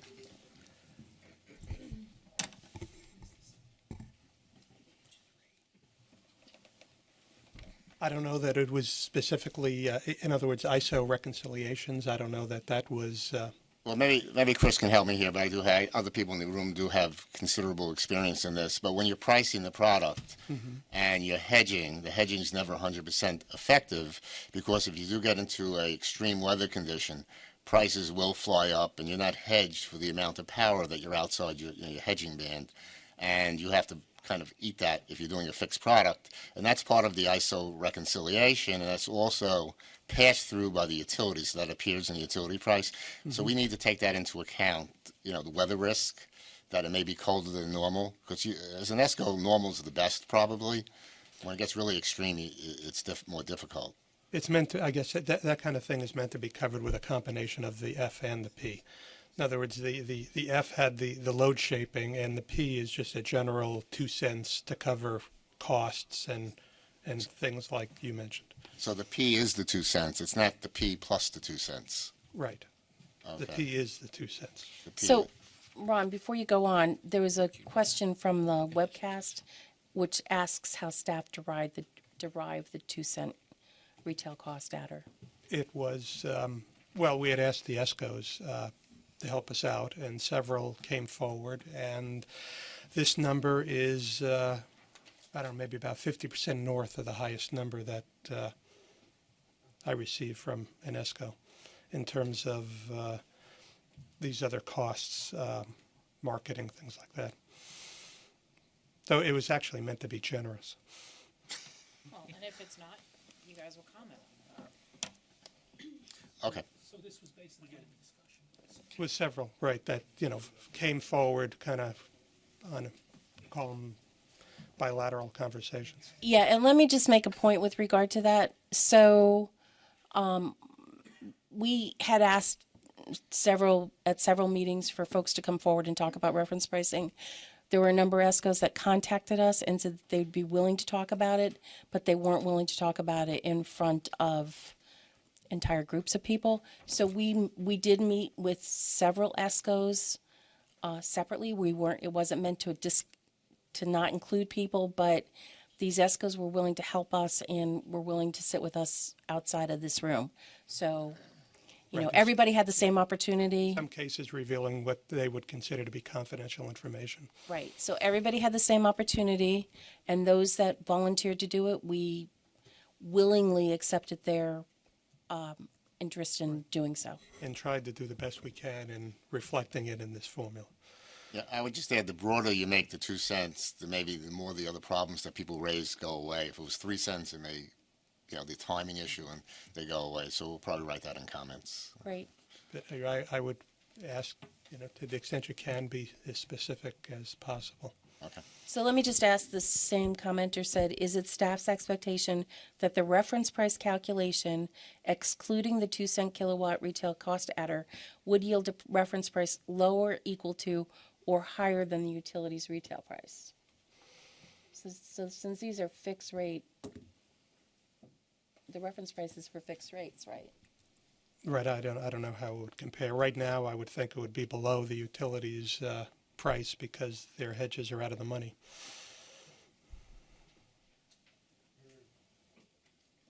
Then you're saying that my hedges are in the money. Well, I'm saying... I mean, you have to understand, it's our business model is a little different than the utilities. They have the ability to recover over time. Yes, they cannot make money on the commodity, but they will always be made whole. No, I When I understand have that. customers that churn off of me on a fixed price, I'm sitting on that hedge. Right now, I'm sitting on a lot of hedges that are underwater that customers are not honoring their contracts on. Where do you think those costs go? We're talking about, or at least I took that question to be, offering a brand-new fixed-price product today compared to what the utility's current variable price is. I still have to incorporate those costs in my products going forward. I have to recover those costs. Those costs exist for me. I still have to recover them going forward. So again, if I experience churn or a weather event happened, I mean, a lot of people were burning gas who had gas hedges this past winter. Where do you think those costs are going? Those costs are going into our products. So Kevin, we appreciate your comments, and I think if you don't think the 2-cent adder is enough to help you recover costs that you may lose because people renege on contracts, then you should write that in your comments. Natara? Oh, with respect to ESCOs that have very low or no complaints, and they also have very low churn levels, oftentimes companies that are offering a value-add service are going to be priced higher, and that value add is not going to be captured within, a number like $195 million. Long Island customers have overpaid versus the utility price. So my question is, how are those companies going to be considered? Because these companies could just be thrown out with the bathwater. And Right. it's a deep consideration when you have a company that has entrenched relationships in a community providing service at such a high level that despite the fact the price goes higher, the customer is willing to pay it because they know their heat will be fixed in the middle of the night, or they want to support a local business, or they just don't like the utilities customer service. And my question is, how is the commission going to account for these businesses? Because I'm sure the commission isn't looking to put these good businesses out of commission. No, and to answer your question, I mean, the short answer is with transparency. We recognize that if the ESCO is providing additional products and services that are value added, that it might cost more than an ESCO who's not. So we expect now that an ESCO, say, who's going to offer this product, will do so under the cap, and then would be free to charge for additional products, and it could all be bundled into the rate, the commodity rate charged to the customer, but that would be disclosed on the customer disclosure statement, meaning they would disclose what the premium the customer is being charged for the additional product or service. Right, I understand that, but a lot of ESCOs within this profile are concerned about how splitting the rate into two could adversely impact them. We haven't seen other value-add products or a description of types of products that might fit into another exemption category, like the 30% renewable. I'm wondering if the Commission would be open to discussions about that so we can avoid some of these unintended consequences. So we appreciate your comments on it, and we're looking forward to reviewing them. Thank you. Go ahead, Usher. Are we still on this topic? I noticed, I see Yeah. my look, I'd like to move on your face. No, it's fine. We're here to talk, as long as you want to talk about electric reference pricing. Yeah. And then when John Sano gets here, we're going to talk about Yeah, I'm gas reference pricing. And then we're here all day, so. I just wanted to raise, and we'll do in the comments, some concern about the separating out the commodity and the value added. ESCOs in the course of the business find that it's more efficacious to work with a single price and do whatever they have to do, financial, whatever, to recover from the customer while remaining competitive. So we have concerns about that, and we'll put it into the comments. Great, thank you. Joe was actually first, Chris. Thank you. Mike, it's a quick question for you, I think. There's a lot of words in the white paper about things could be adjusted based on need, and I was just curious how you how you foresaw that playing out. Will that be basically we would call up and say, hey, the ESCO, or excuse me, the ISO prices are going crazy this month. Have you taken a look? Can we adjust this? Or how do you see that playing out? You're talking about after a reference price is issued? Well, the items, the various items of the reference price, it says can be adjusted based on need. I was just wondering, it's a little bit undefined. Well, it's somewhat vague. Could be on, staff motion, could be an ESCO motion. All right. So it could be initiated either way. Yes. All right. Thanks. I can tell you this implies, though, that at least for F&P, that would be the commission making an adjustment. Okay, so that's significant to know. That's a little problematical. In terms of the time it takes? I'm just saying, just purely practical. I mean, I'm just saying purely practical.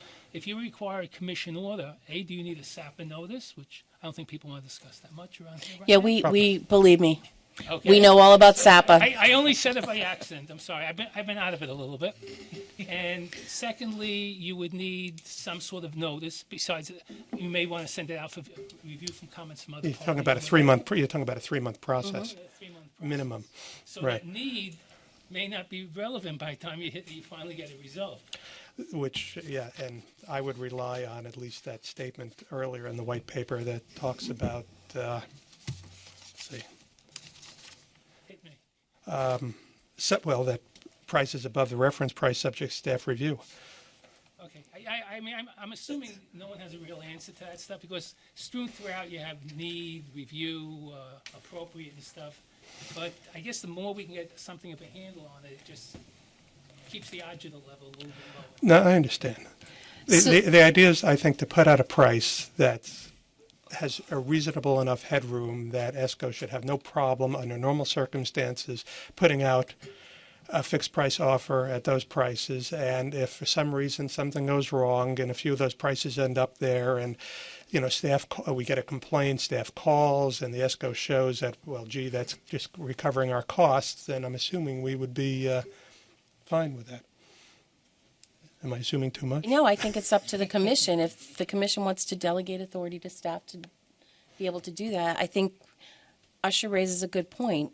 A 45-day comment period a little louder could make that discussion irrelevant. So let me just go ahead. Oh, I was just going to try to make the distinction, too, because, I mean, we're not expecting that we're going to have, a commission order every month to issue a price. But what you're referring to, Usher, is just in that extreme circumstance where an ESCO says, put this price out 2 weeks ago, and the market has significantly dropped. We need to change it right away. Am I correct? I mean, that's one type. Theoretically, a lot of other things can happen. Oh, theoretically, a number of other activities can take place besides just that issuance, because as Mike had indicated, in the formula there are various elements, components, which are based on need, are going to be appropriate.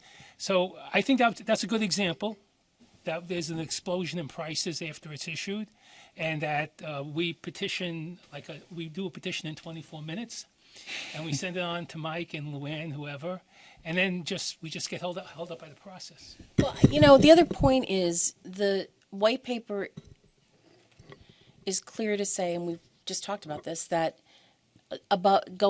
selling above the reference price could result in an investigation by staff. So if we do our investigation and find out that the reason why you couldn't sell the product at the price that the reference price was is because the prices shot up, then, I don't think we're unreasonable. And I hear you, it's just not warm and fuzzy. Because basically it still means going forward without any indication from staff, who's the real arbiter here, that was appropriate to do. So if I have a real substantive campaign going, I could see an ESCO having some hesitation because they ultimately don't know. Well, I think one of the things that we have to think through. Obviously, the practical application of what could be a commission order establishing a benchmark, we have to think through all the different hypotheticals. And one thing that I know for certain this group is good at doing is thinking through every minutia of hypothetical out there. So one of the things on this, Usher, is, a thought of, well, could you craft something that says this is the benchmark for the spot and time? It has built-in cushion in the formula itself to reflect not only the cost of doing business but also price fluctuations. If something happens that it shoots beyond that, one possible thought is that you could make this.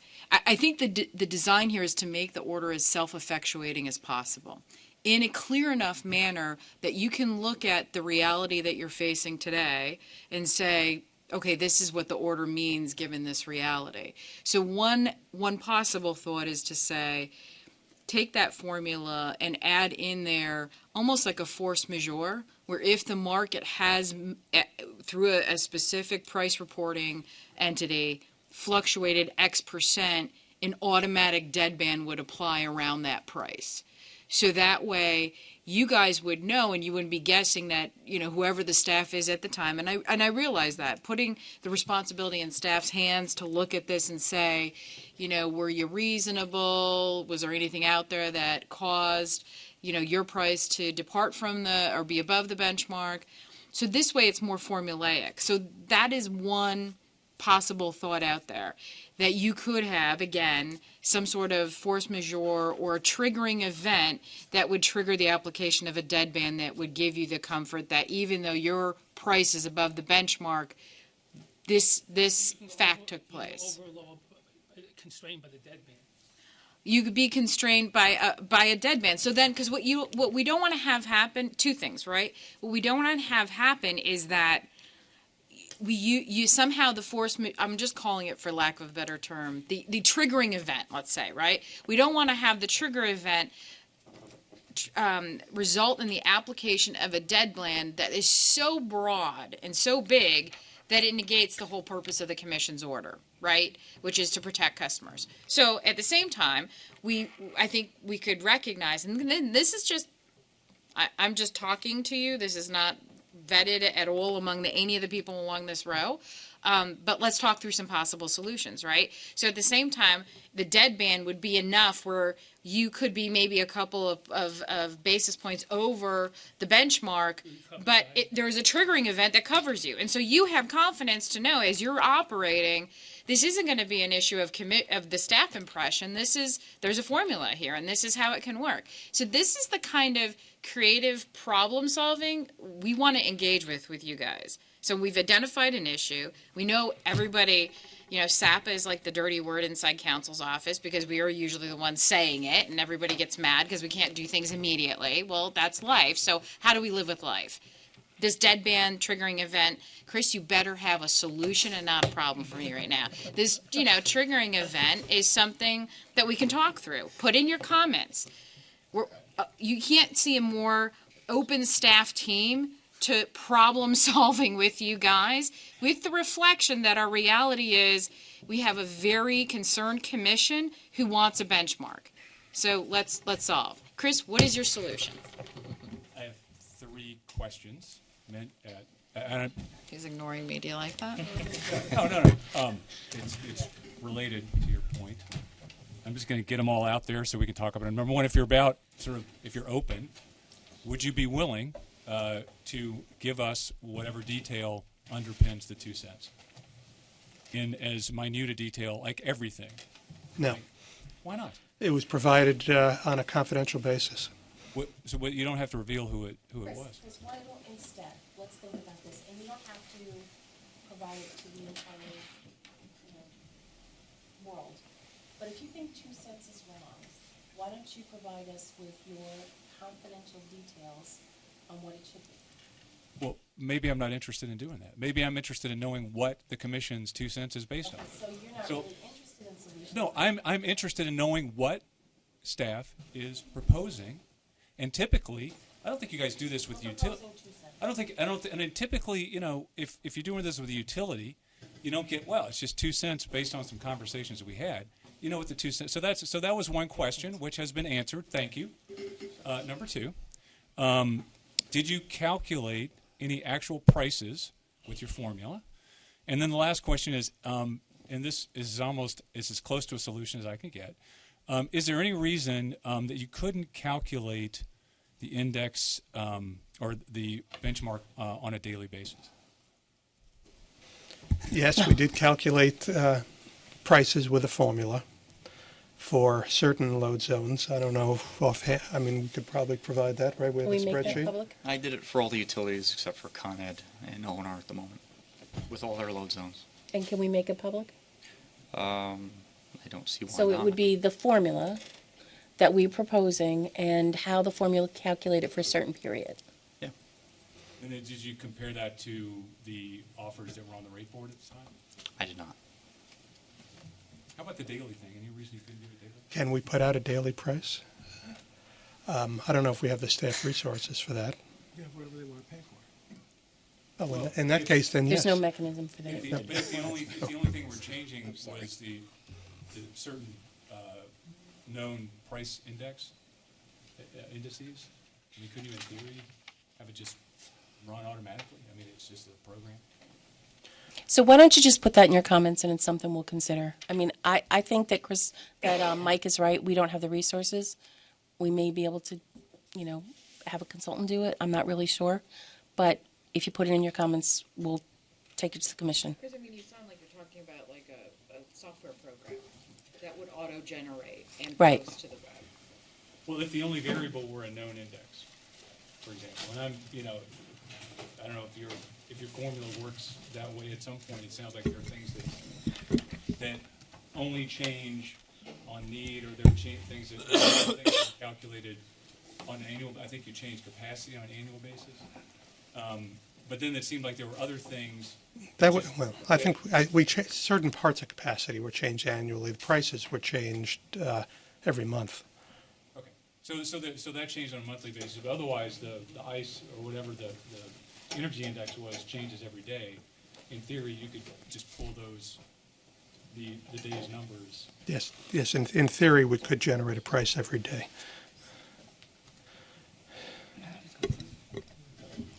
Okay, we only have John Sano for a very short period of time. If we could skip to gas, we can always come back to electric.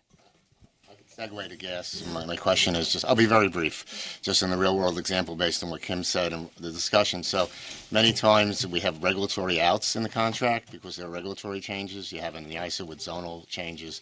And in gas sometimes there's new capacity projects that come on that we're not aware of. So I assume those would be the type of extra factors that would be allowable as exclusions under the benchmark, or the benchmark could take those into account. Because sometimes we have a fixed price, we lock in with the customer, then we may charge an extra 7 cents because there was something event happened on a regulatory basis, or something that was not included in the original pricing that's explicit. So I assume that would be added to the benchmark if that occurred. It was reg outs. They're standard in contracts. Ron, on the gas side, when we were John, you need to use, and we're getting complaints from the webcast that they can't hear us, so everybody needs to really talk into the mic. What it comes down to is, in the formula for gas, we use the weighted average cost of capacity that most of you are already facing. So that's in there. So to your point about adding capacity contracts to that point and not knowing about it, first of all, we've been really trying to buckle down on all the companies to make sure that they're getting out to you far enough in advance so that you know something's going to change. Even though I know it doesn't happen all the time, I think we've been a lot better than in the past. But you kind of know what projects are coming on too. At least you should know what kind of projects are coming on. You don't always know the company signed up for it. I understand. And they don't always get the approval, and they won't give us the rates because in July. And that's the biggest issue now is whether or not some of these things that are desperately needed for some areas, especially for you guys, and some of the things going on, whether or not some of these things are going to get improved. So we'll see what happens as we go along. But as far as notification, we agree. There should be some kind of notification as soon as things are coming on. Your weighted average cost of capacity changes once or twice a year, depending on the utility. I'm not aware of anybody that changes more frequently than that. Well, sometimes the project comes in on the middle of the winter, we don't know, and we're pricing in July for the winter, and then all of a Yeah, sudden. but you won't be charged that until later.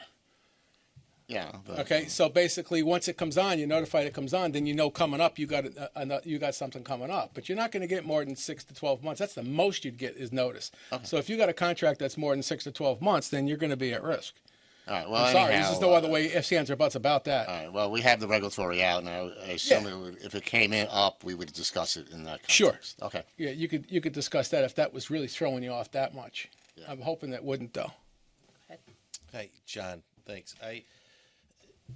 Using the weighted average cost of capacity is fine when it applies to a homogeneous group of customers, like residential.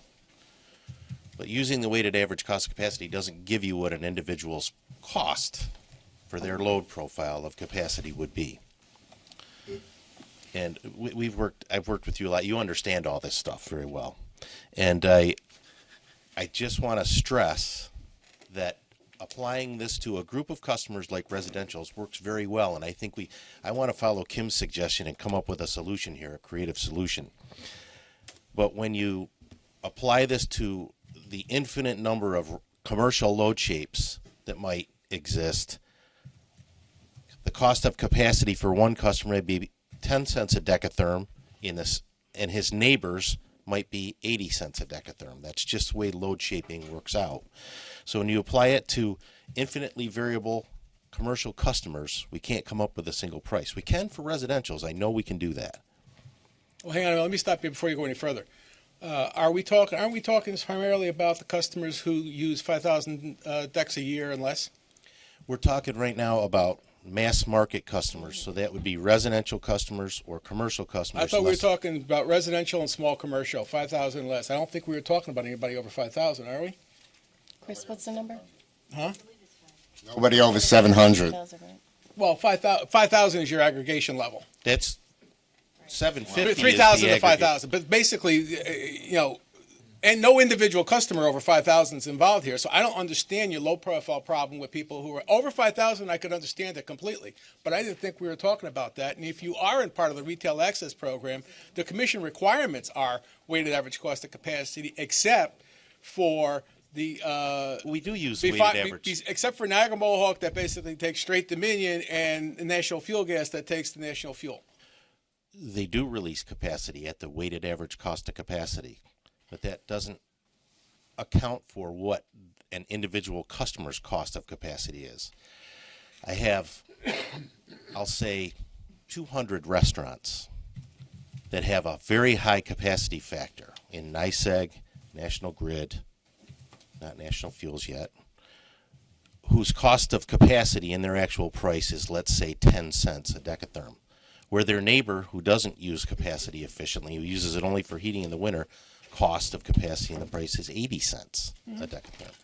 So the individual customer's profile is what determines their capacity cost, not. But wait a minute, how different are you from the LDC? They got the same problem. The LDC has one load shape and one price.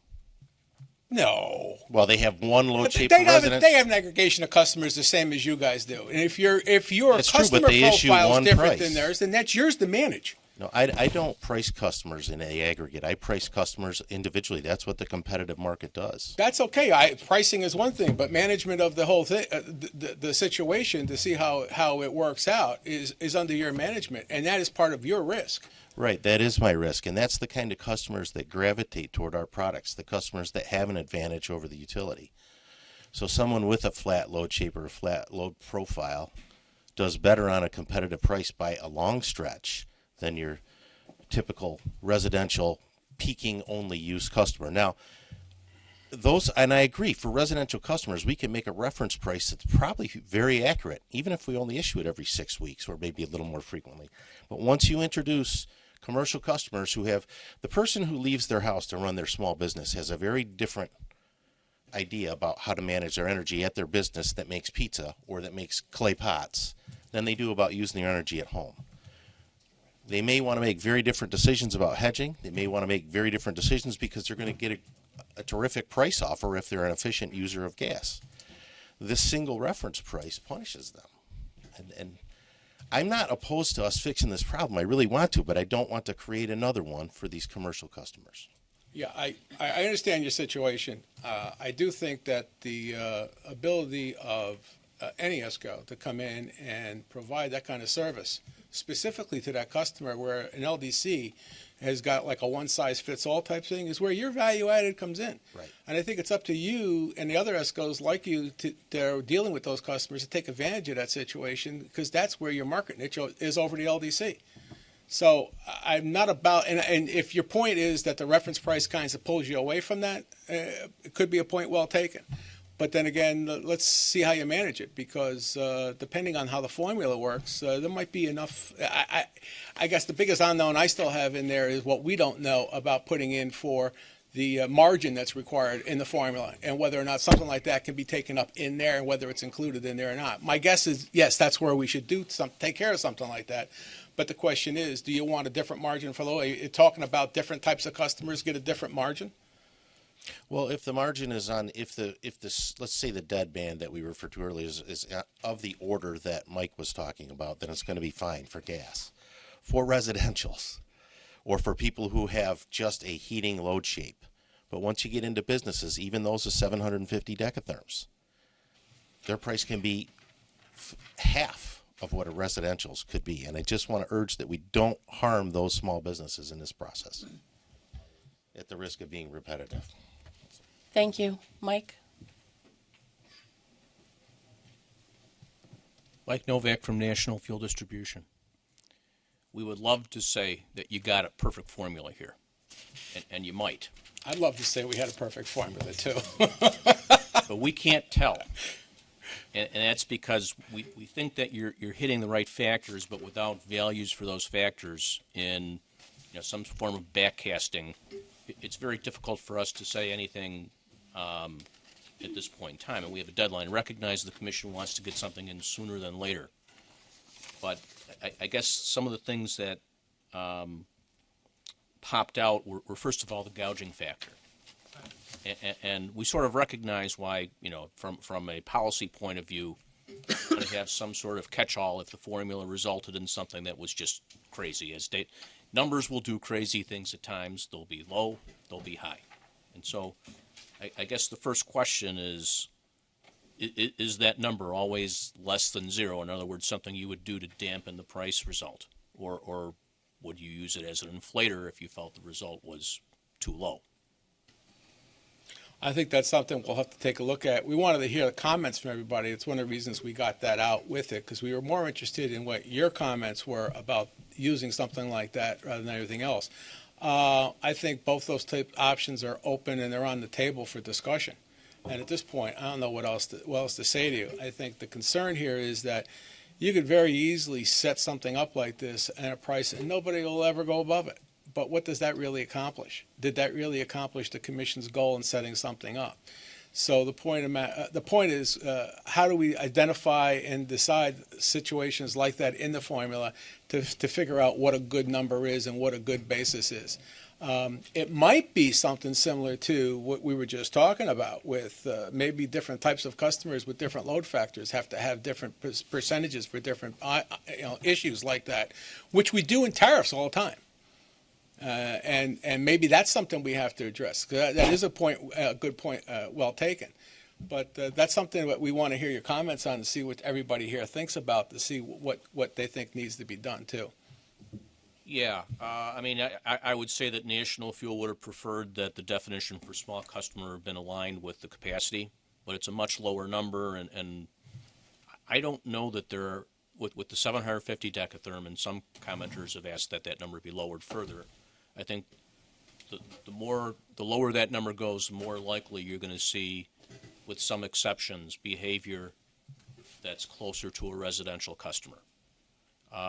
But that's something that we'll have to model. And I can say with the National Fuels mechanism, there's a way we account for. You can organize the customers in pools. You can put all your high load factor customers in a pool, and we'll allocate at that level. And that's another remedy. But at least at first blush, it just seems to me that if you've got a customer with a better than average load factor, and the number in the formula is based upon the average load factor, the formula is going to come up with a higher price cap. So I'm not sure that better than average customer is harmed. I guess the comment that we have in looking at this formula, and again it gets back to seeing what it is that we're not sure that it properly captures all of the differentials between utility territories. And it's more than the capacity and the balancing costs. A lot of it has to do with how gas is supplied to those territories. And, maybe we're right, maybe we're wrong, but it's one of those things that if we saw how this worked out, how this would have worked out, say, for the past 12 months, and then looked at it, we'd find out that that wasn't a concern. But, for example, we used to purchase a lot of Canadian gas, which is high priced relative to what's around. We don't anymore, but there are certain utilities that still rely upon the Canadian market simply because they don't have the capacity options available. That's going to have a pricing impact. 3 years from now, it could be something entirely different. So we think that needs to be looked at from a technical point of view. And let's see, there was one other thing. I think with the capacity, we have that leveling mechanism, thanks to Mr. Fogel, who suggested it when we came up with our capacity pricing. Yeah, you got involved. You did. Even I remember that. It was going to run amok until this guy named Mr. Fogel said, hey, how about if we levelize it? And we came up with a formula. And basically, every April, we reset our capacity cost. The only time we'll change it during the year is if we calculate it every month, but unless it has moved 5% from the benchmark we set in April, it stays the same. And then we've made a couple of exceptions along the way. If we had a significant change in the rates paid for pipeline capacity, and it's close to 5% or something like that, we've talked with staff and we've made adjustments. So I want to give people some comfort that there is some, at least for National Fuels territory, there's some predictability. But I guess if you want to forecast, and a lot of this has to do with the 6 week, I think people are missing a distinction. It's not, at least as we read this isn't something that comes out every 6 weeks. 6 weeks is the lead time. It's something that has to come out 12 times a year. And that if you want us to provide a projection, you'll have to ask us to do so, and we would do so, and that most of the time, because we know it's going to be levelized, we'd be right on the money. But the month before April, we're going to be off. I mean, not maybe by a lot, but the point is that we want to make sure that everyone understands that the further we are in advance of the reset date, the more variability there's going to be. Just the numbers. Okay, thank you.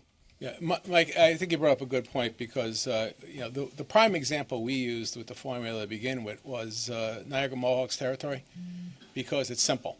It's simple, straightforward. There's only a release of Dominion capacity. There's a Dominion storage service that's provided with a release by the company to the ESCO, and the ESCO then gets the balancing service from Dominion. So this was the simplest. We got the balancing piece in there, but it's basically zero because it's already included in everything else you're getting from the pipeline. So that was the easiest and the simplest. You're absolutely right. When we get down to looking at a Con Edison, an Orange and Rockland, Central Hudson to some degree, but definitely the two grid companies downstate. Okay, it gets a lot more complicated because each one of those pieces ends up with weighted average pieces that go into it because of the different pipelines that come in. And we're looking at that, and we basically think that even between Con Ed and the two grid companies downstate, we're basically looking at maybe like a three-legged animal in each one of those items based on how gas is delivered into the system. Again, how gas is delivered into the system, because upstream, the capacity everybody's released into those gate stations can come from a variety of different locations, which is what gives you the variety and which gives you the ability to come from the Northeast Production Zone or to come from the Gulf Coast Zone, or more importantly, which some people have impressed upon me that they totally miss, or any point in between, because it's in path. All right? So basically, any place you can get the best price of gas, you're going to get it. Exactly what the LDCs throughout the state do. All right? And exactly what we anticipate that the ESCOs are doing at the same time. So yes, downstate and some of those other areas, it's going to be a lot more complicated.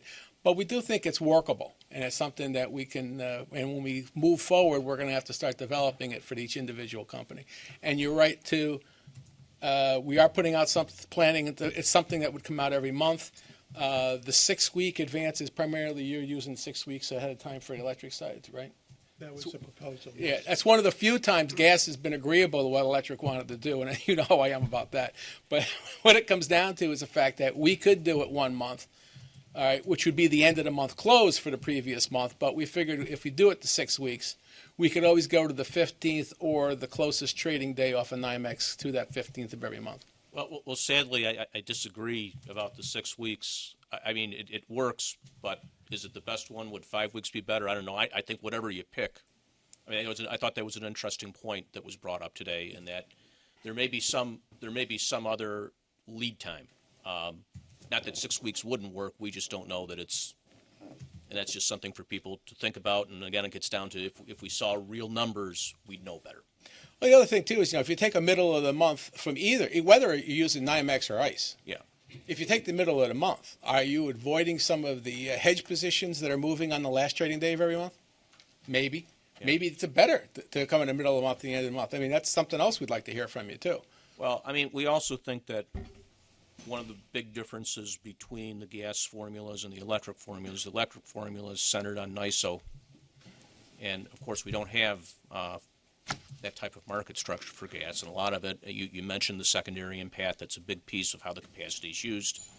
You know, the supply basins where all the shale is coming from, access to those and those pooling points makes a big difference. But also, we think that ESCOs can distinguish among themselves by the expertise that they have within their gas procurement groups.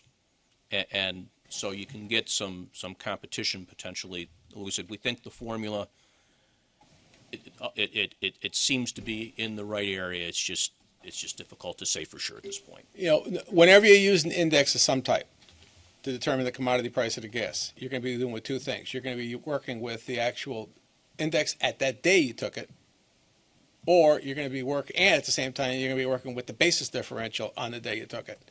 Both have a certain amount of variability. Both have a certain amount of error to them. So the question is, how does that impact you moving forward, and what can you do about it? And like, again, we'd love to hear what everybody has to say about that, too, because we took our best shot at it and figured, let's put this out for comment and see what everybody says. Okay. Thank you, John. All right, Mike. Couple questions. First of all, just more process-wise. If we have the July order, when do you see the whole idea of having the benchmark in place, up and running, timing-wise? Is it near the end of this year? What's the sense of when you would actually have something? Yeah, I don't think we've actually thought about that, Chris. We're going to have to think about it. Okay. And if you have recommendations, put it in. I mean, it's not just when is the benchmark going to be up and ready, but how long would it take you to implement it into your business model? So that's part of the comment process. So for those on the webcast, Kim just mentioned that we need to, if you have thoughts on that, please put them in your comments. Okay, and then just a couple of other issues just to think about, and that is we are in a historically low gas market right now. And if this gets stretched out, you could be giving up value to an end-use customer just because you have to let the processes catch up. And then the other thing would be that, going back to the same question or point on the electric side, and that is, we have a 12-month potential benchmark, but a number of customers, they say, I want 24 or 36 months because I'm betting electric is going to rise, the natural gas price, rather, is going to rise. And the reason why the natural gas benchmark is so important is not just for natural gas, but it also could flow into the electric side. They both kind of are in relationship with each other. So that's an important. So, Chris, it would be really helpful in your comments if you could, and I think you do raise a really good point, how would we set the reference prices for longer term contracts? So we've thought about what a 12-month fixed rate benchmark would be or reference would be. If you could provide your thoughts on how a 24, 36-month product would be different, that would be great. Ron? Yeah, John, it sounds like you gave a lot of thought to not electric put the 2-cent adder in, And at least it's something that, and we still, I think, for both the electric and gas need illustrative examples. I agree with Mike on that. I think a lot of people ask for that. So ultimately, we're going to need that. But I guess I wanted to ask you why you didn't put a number in for gas so we have a feel. Because I think the broader the adder is, I mean, I can't, I mean, if I went through the technical details, I was looking to see what peaking service is. It's really hard to tell from the formula. But if I saw the example, I'd be able to know specifically. But if we saw the adder, I think it would help a lot. And I know it's too soon now. So I was wondering why you didn't put it in. Balancing adder? No, the adder for the profit margin and all the weather risk. And we threw it in the margin totally. Didn't we throw all that into the margin level? Margin is. It's not stated. Well, we didn't know either. That's why we wanted you to talk to us about what you thought should be in there. And then we'll figure out whether we need to break something out or not. That's why we didn't add it. Well, electric did. I know they did, but we didn't. I mean, we did it on purpose because we wanted to hear from everybody here on the gas side what you wanted to see in there, and we could have come up with something.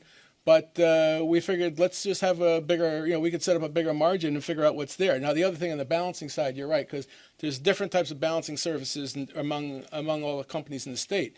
You take a look at a NYSEG and RG&E and Niagara Mohawk, and you get the DPO CSE service from Dominion. Other companies not. You got a swing service from National Fuel Gas. You got the new system that's being put in place with the grid units downstate. Con Ed's moving in the same direction.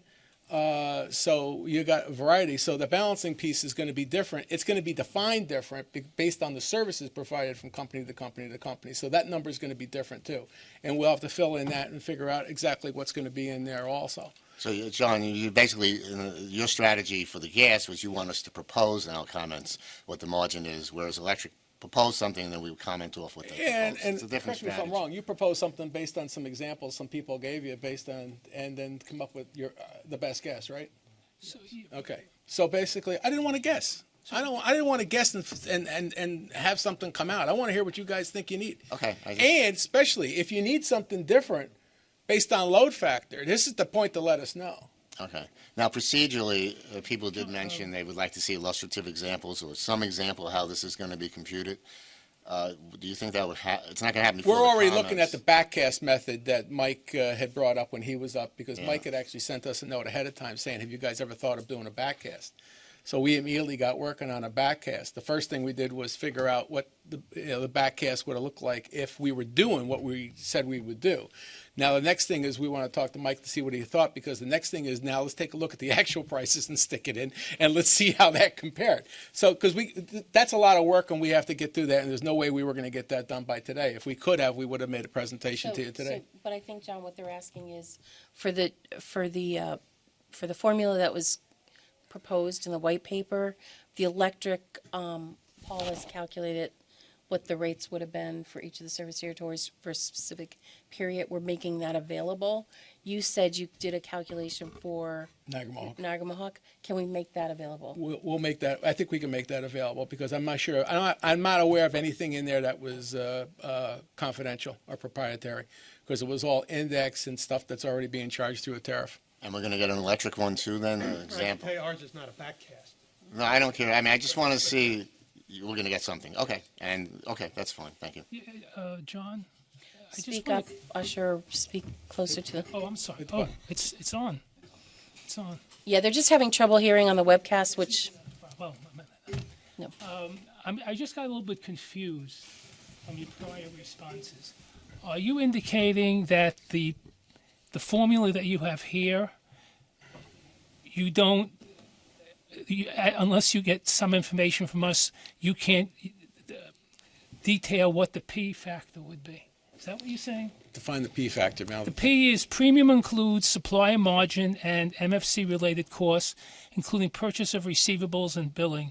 Yeah, we originally wanted to stick the MFC item in as a separate issue. And some people who we had bounced it off of, we had like a select one or two people here in the room who we bounced it off of. And we got a lot of pushback on that MFC. So that's why we threw it in there, was because some of the pushback and the fact that a lot of people here in the room told us, the people in the room we talked to said to us that they didn't think that the company MFC was representative of what they really had. It was only a portion of it. So that's why we threw it in there for comment to see what we get from everybody. So in terms of that adder then, so if I took your formula today, I really couldn't compute it because there is no specific factor that staff is setting up yet for P. Yeah. You indicate before the Ron, you want information from us. If we do a backcast, we're going to have to make some assumptions, and we'll have to identify those assumptions that were made for those different items when we show it to you. And I'm not sure if those, I mean, that's going to be guess. I don't know if those assumptions are going to be correct or not. But we can do that, and then you give us the feedback back on those assumptions. Let's say, for example, just to make it easy, if we agree with a 2-cent ad that had been stayed on the benchmark for the electric, if we say we think that would be a good number, I'm saying it's that type of information you're looking for. Right, yeah, that's exactly it. Yeah, we could look at the MFC. We could look at the discount rates that on your purchase of receivables from company to company, things like that. And we could set all that up separately, or we could throw it into one thing and use that to identify what that one number is too. You can do it either way. And again, we'd like to see what your preference is. Do you want a formula that goes on the whole length of this room, or a shorter one that has some items that might be included in different portions? Hey, John, Joe Holtman from NRG. How you doing? Just want to ask you a question about M, just to clarify, because the gentleman from National Fuel raised the point that you could read it to go in either direction, but it says a cushion, which could be to allow some sort of headroom under which we manage the business, or to prevent price gouging. Looks like some sort of clawback to try to suppress the rate and keep it from going too high. I'm just curious how you envisioned it when you wrote it. Well, what I'd really like to know is basically, having come out of private industry myself, I knew that when I was a production engineer, I always had to work towards a profit margin. And I always had to make sure that, as an example, I always had to make sure that my operating costs were at least half of what the selling cost was going to be, and no more. Or they were looking to find somebody to take my job. Okay? I don't know how that relates to you. And that's where I really see the M coming from. It's that kind of concept. So the point is, rather than everybody telling us their confidential information about what they're looking for, which we know we're never going to get, what items need to be in there? I think that's what we're really looking for. What items and what kind of an idea should we have? If there's a range, there's a range. If there's something by customer because of load factor, like we talked about, or some other kind of issue, let us know what it is. And then we can go back and we can continue to develop and evolve this formula to the point where we have something workable. All right. Any other questions on gas? Any other questions on gas?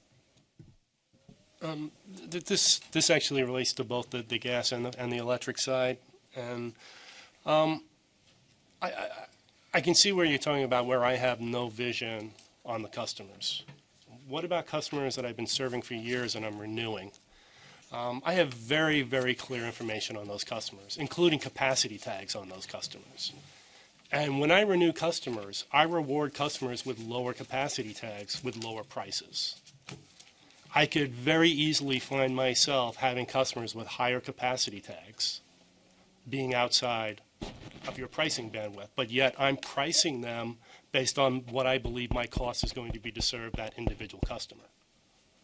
As we just talked about a little while ago, unfortunately, when you get in a situation like that, when you have a one-size-fits-all equation, that could be an issue.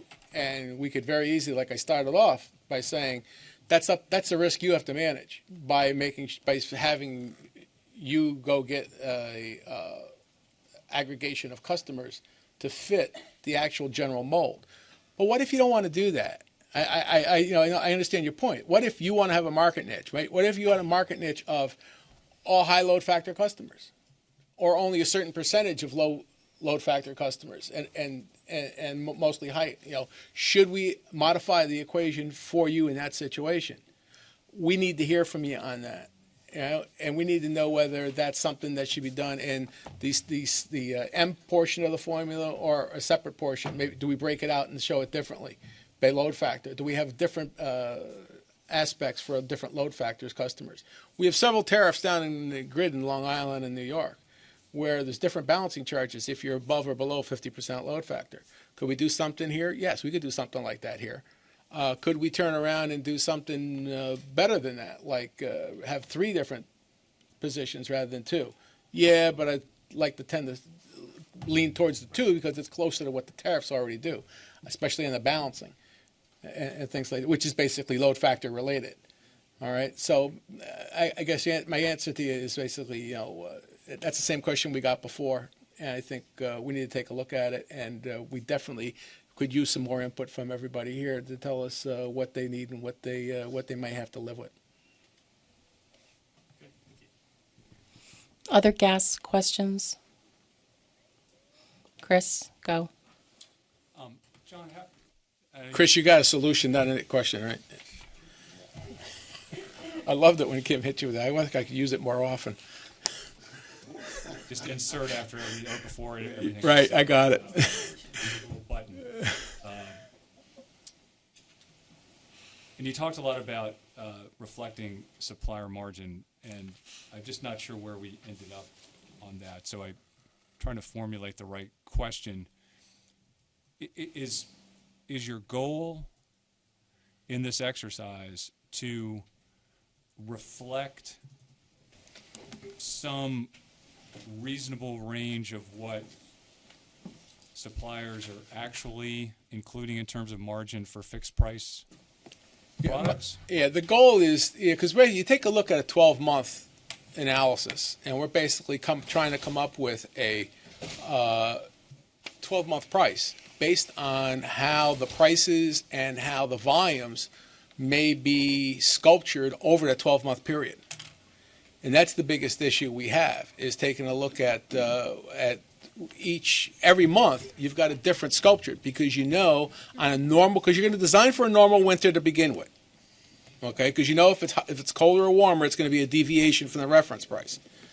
All right, so basically you're going to base it on a normal winter, or a normal 12 months, and we know based on what the company is doing and what the company's total. Because even when we do rates, we take a look at everybody together in this class. We don't just look at transportation by itself and firm by it. We set rates by firm and transportation together, one group, so that we can be indifferent to whether people are moving from ESCO to ESCO, ESCO to company, company to ESCO. We want to be indifferent to that.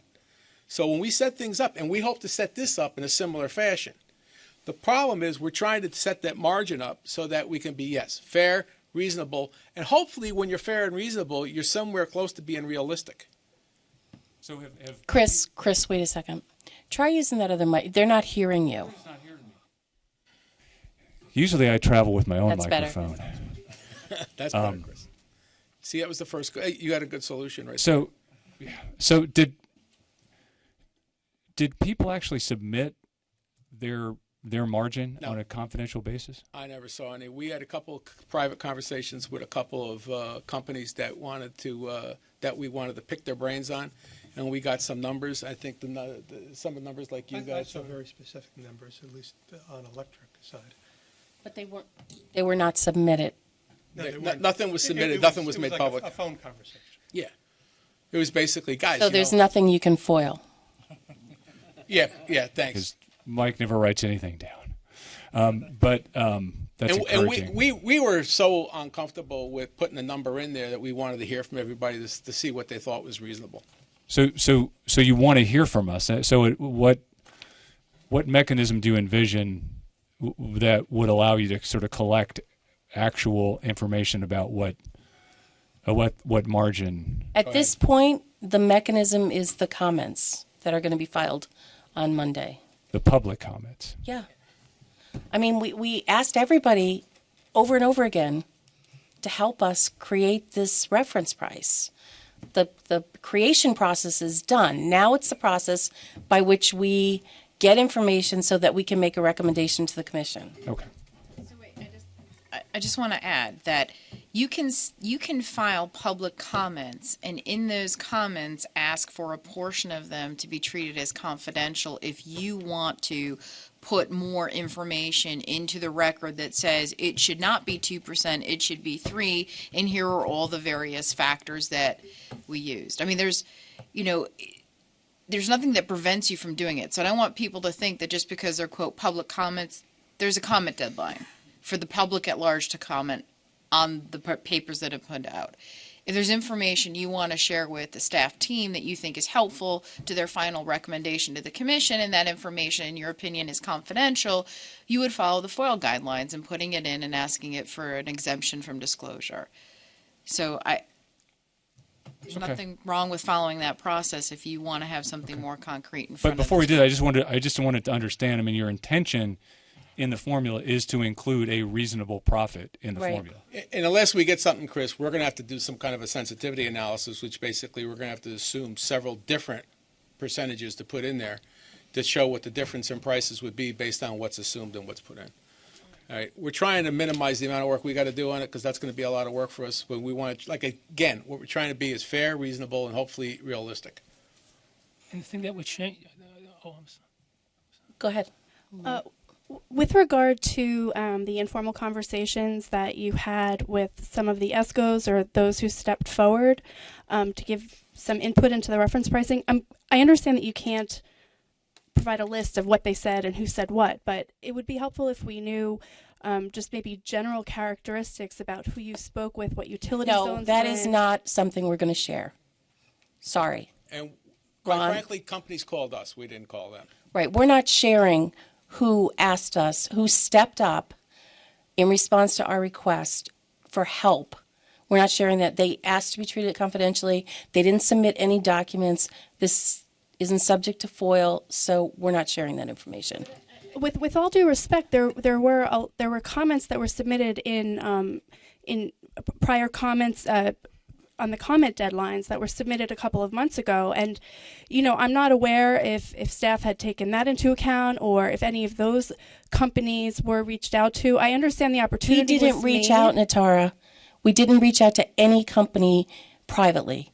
We mentioned repeatedly in these technical conferences that we needed help developing a reference price. ESCOs that wanted to help us develop the reference price contacted us. They contacted us confidentially. They did not submit any documents. So we didn't reach out to anybody. But wait, let me just stop you right there, because this isn't about who gave us what, when, and how much in developing the 2%. This is staff looked out the information that we had in our possession, and we made a recommendation in the white paper for all of you to shoot at. You can now take your clients, take their information, and submit it confidentially pursuant to the FOIL exemptions and say, you know what, 2% is too low. We think it should be 3, 4, 5, whatever it is. And here's the reasons why. Here's our breakdown. Because what should matter to you is the basis of your client's operations and what they need for that markup to ensure they're able to operate after this order is issued. And that's really what should matter to all of us. Not how did we come up with 2%, is 2% a meaningful number? And if it's not, what should it be? And I think Mike also pointed out that we took what the number was and we added to it. We took all the ESCO numbers, looked at them, and then come up with even a higher number. My only point is there are smaller ESCOs that don't have the capacity to come forward to staff with recommendations. And I take your point, and we will make comments on the white papers. But the question was, not there was a pile of stuff that led to developing the reference pricing, and what went into that stuff would just be helpful in determining how that number was developed. Thank you. Usher, did you have something to say before? You forgot? Right now, my long-term memory is. That's okay. We'll go to Ron. Yeah, All right. Okay, I did remember. So I just wanted to. No. I thought you had something. No. I'm not looking. I always have a comment. I think the reference the one guy price- that knows from his previous job what a company portfolio looks like. Yeah, I would think that when you get to the reference price of the staff, and they know this, if they took all the posted pricing offerings and subtracted out that benchmark, they would back into some kind of margin. So I don't think it's that secret, but it's pretty essentially transparent. my feeling is what you see in the white paper is what we got plus what we were thinking of. And we threw everything back out in the white paper for you to take a look at. So I really don't think there's anything else we would even be able to give you that you haven't seen already. So just to clarify, and this isn't a criticism or anything, I just want to understand it. The P, or the margin factor in the formula, is essentially not filled in yet? Not on the gas side, no. Okay, that's all I want. Yeah, I don't think any of us on the gas side were comfortable assuming anything there because I think we needed to know more about how Yappy operated. And I didn't want to get into confidential information and start calling people because it was only the people who offered that we even talked to. And what you got in the white paper, what you see, is what we got. And at the same time, on the electric side, where they did provide some kind of margin, that isn't set in stone yet. That was for an example, and that could change based on comments as well. Theoretically, that formula could be operable because you at least have a placeholder in there for the 2 cents. Exactly. Correct. That's all. Other comments on gas before we move on?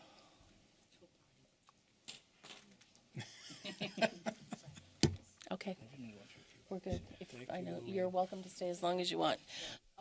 Kim asked for how long of a break do you need? You're a slave driver. How long have you been driving these people? People eat, You want right? a break for lunch? Do you want to take a half-hour break for lunch, or would you rather continue? Most people want to continue. Okay, how about a 5-minute break? Everybody. John? Just a 5-minute break, and we'll be back at like 5. Let's come back at a couple minutes after 1, okay?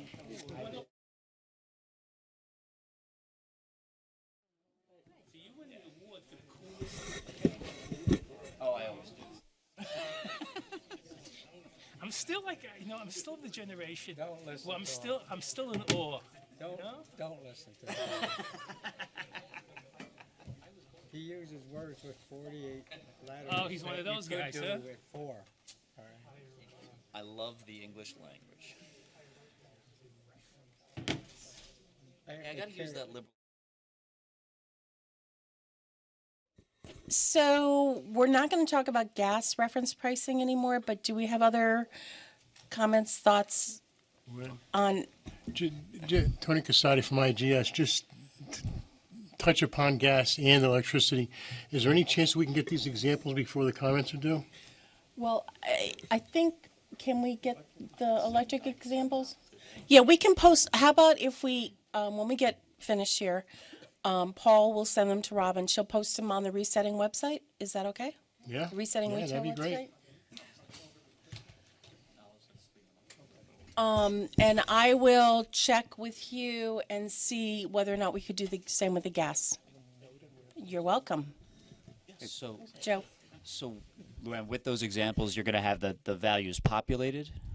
Yes. And then can you tell us the date that you ran it? Yeah. All that data is in the... Okay, great. Right. So we can definitely get the electric up today. We still have to check with the gas folks. Gotcha. This question is probably for Mike or Paul, but it relates to on page 5 of the white paper where you talk about converting the capacity cost to $1 a kilowatt hour basis. You say you're using service class load factor based on New York ISO class coincident peak. Are you basically saying there that you would use the peak that's coincident, the class's peak that's coincident with the New York ISO system? Yes. Peak? Okay, so there, I guess, my comment, I'll throw it out today, and maybe we'll put it in the company comments, but from a cost causation standpoint, if we were doing a utility cost of service study, I'd say that's the peak you want to use. But for a competitive supplier, the customer's, non-coincident class load factor is more what we've got to recover, is more what we have to reflect in our cost. So if the customer has a very low load factor overall, the average, cost for that customer is generally higher, right? Right, although the utilities are all, at least on the electric for the classes we're talking about, they're all load shaped. So they're not pricing individual customers. It's just as one of the commenters said, it's as if almost like they have one big customer. Yeah, you're right. I guess for the class it may work out very close or the same, but I think the concept is a little different, but that's my thought. I also have one question. We didn't talk about variable rates at all, and I know you think the the paper, you probably think the paper is very clear on it, but there is an example in my head that I just wanted to put out there and get a reaction to, which is not so much that the market price, on us could run up 1 month and we're trying to keep pace with it, but on a guaranteed savings product, what happens if the utility price just drops dramatically or drops somewhat for a reconciliation item, and we wind up out of whack on a billing cycle, with a customer for a month? I know we. So we're not. The intent is not to do a billing cycle to billing cycle comparison.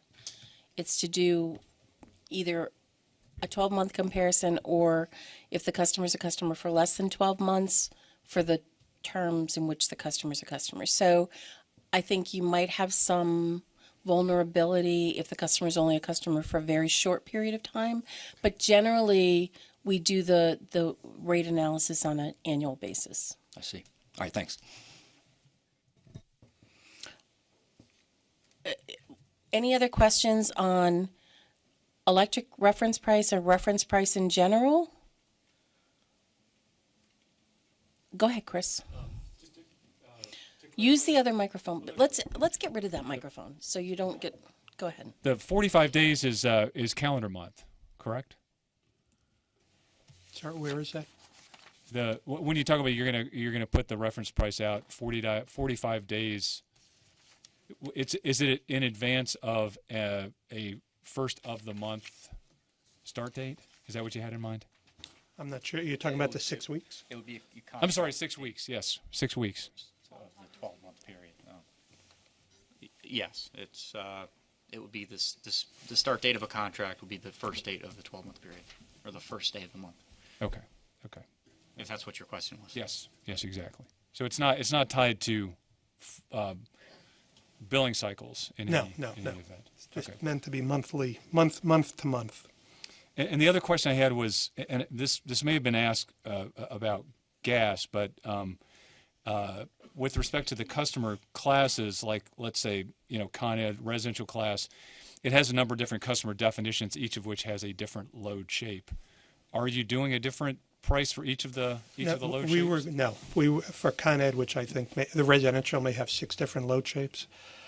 We were going to use the lowest load factor of any of the shapes to convert. You see the lowest load factor? Yes. In other words, they believe it or not, the idea was to try and err on overstating the price at every time we had to make a decision. I have no thought otherwise. Okay.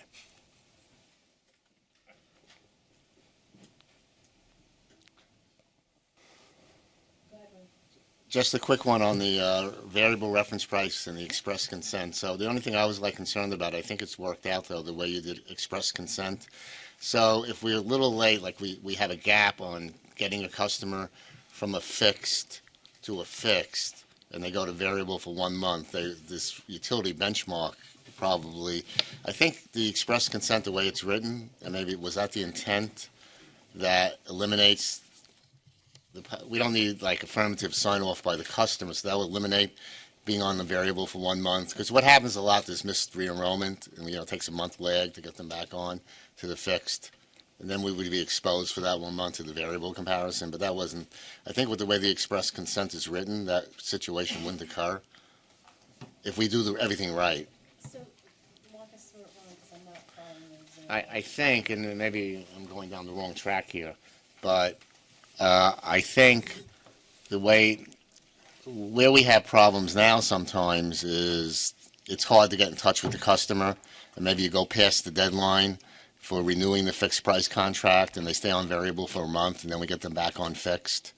So we'd be exposed for that 1 month. But I think the way the express consent is written, as long as we follow those express consent procedures and we send everything to the customer, we eliminate that gap because the customer doesn't really have to get back to us as long as they got everything and if they have no problem. So I just want to, was that the intent, the way the express consent? So if there's a gap, though, and I think you're saying that there shouldn't be a gap because of the proposal here. Right.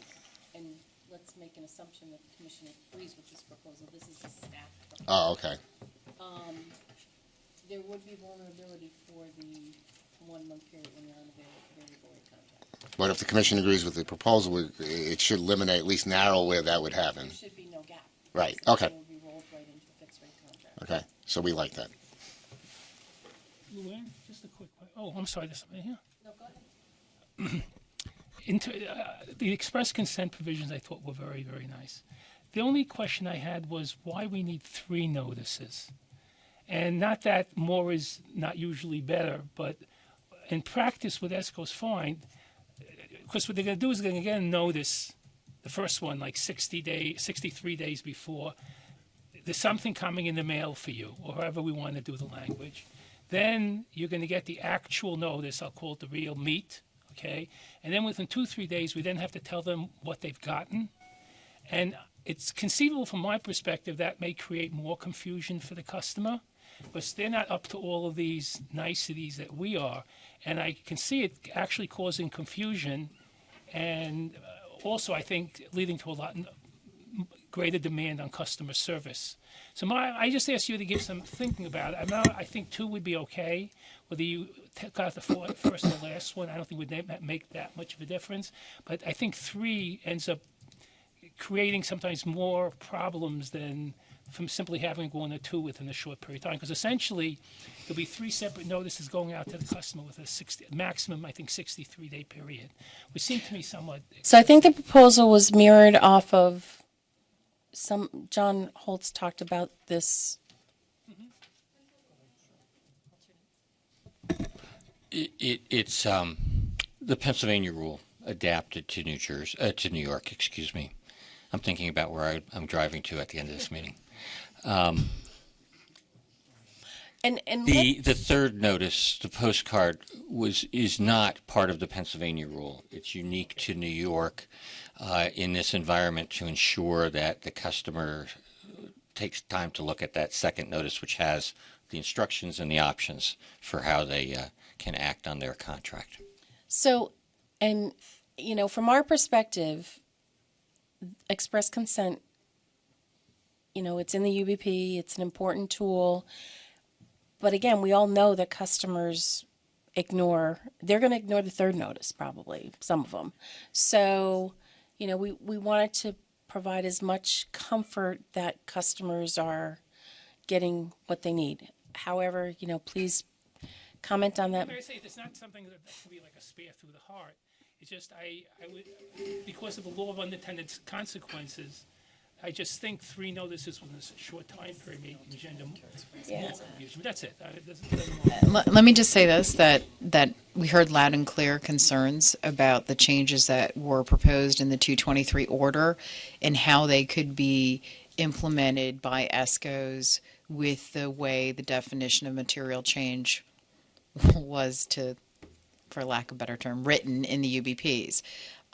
So this was staff's nod at the business realities that the ESCOs face and trying to come up with some alternative to that express consent. So I would be very reluctant to minimize what's put in here because I think we still will have consumer advocates not happy with an alternative to express consent. So I would just recommend we all kind of get behind this one.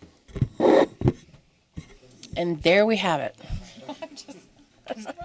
Go ahead, Candy. Luann, thank you. So our company is in agreement with that process rather than affirmative consent. But I wanted to jump back just real quick. I didn't know we were moving off of and we're not reference pricing. Okay. So I just wanted to sort of jump back there real quick and just ask a couple of clarifying questions. If you could just confirm a couple of things for me. Is the benchmark or reference price going to be tied to the contract signing date or the enrollment date? The contract period.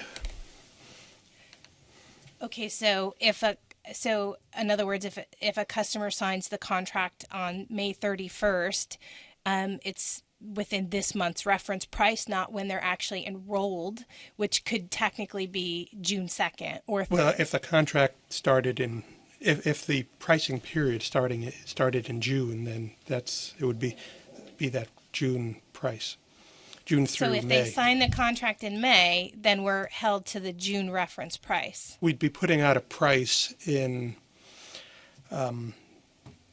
April, at least according to the proposal. We'd be putting out a price in mid-April to become effective June 1. Okay, so if the whatever order comes out, subsequent order in July, if that's really clear about how that process works, I would appreciate that.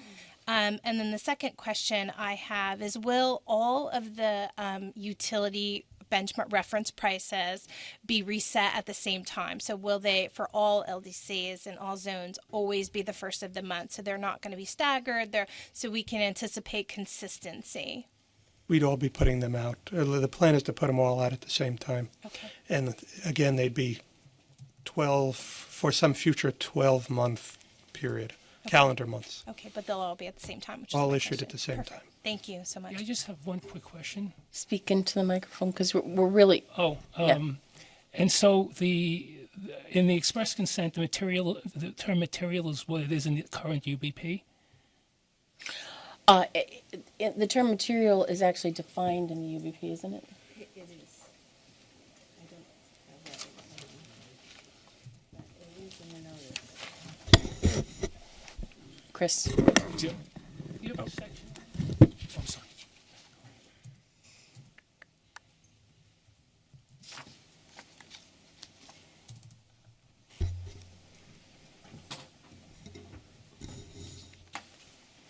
Well, in the paper, it just says that I don't have the UBP in front of me, so I'm sorry, I can't read. Yeah, I do too. It's unlike Chris not to have the UBP in front of her because she carries it like a Bible. Where the hell is my version? Here it is. I thought we had it in this paper, though, what it said. What section of the UBP? It should be 5. 5B6? Yeah, 5B6.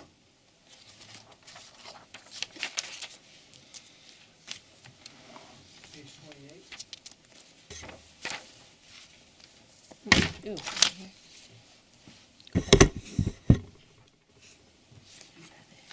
Hold on, I just want to make sure. That's D. Did you say 5? Actually, I think if you go to page 29, section 5, E, wouldn't that be it? Customer notification?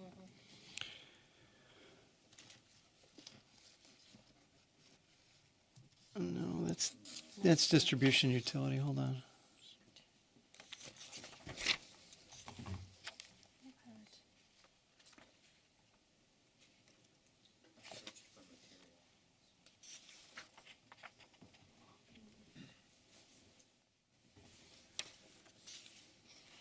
How about if we get back to Fair enough. you want to go? This is strictly a question. In very general terms, when we're talking about the reference price, It's right here in there. is this to be used to test fixed price ESCO offers only? Any variable prices that an ESCO supplies are still measured against the original resetting mark, which is the utility. Correct. That's what the plan is. Is that what we all thought in here when we were first talking about a reference price? We're going to move away from the utility price as a benchmark and come up with a benchmark price? So what we have is a commission order dated February 23rd, which says the ESCO has to guarantee a service, guarantee a savings.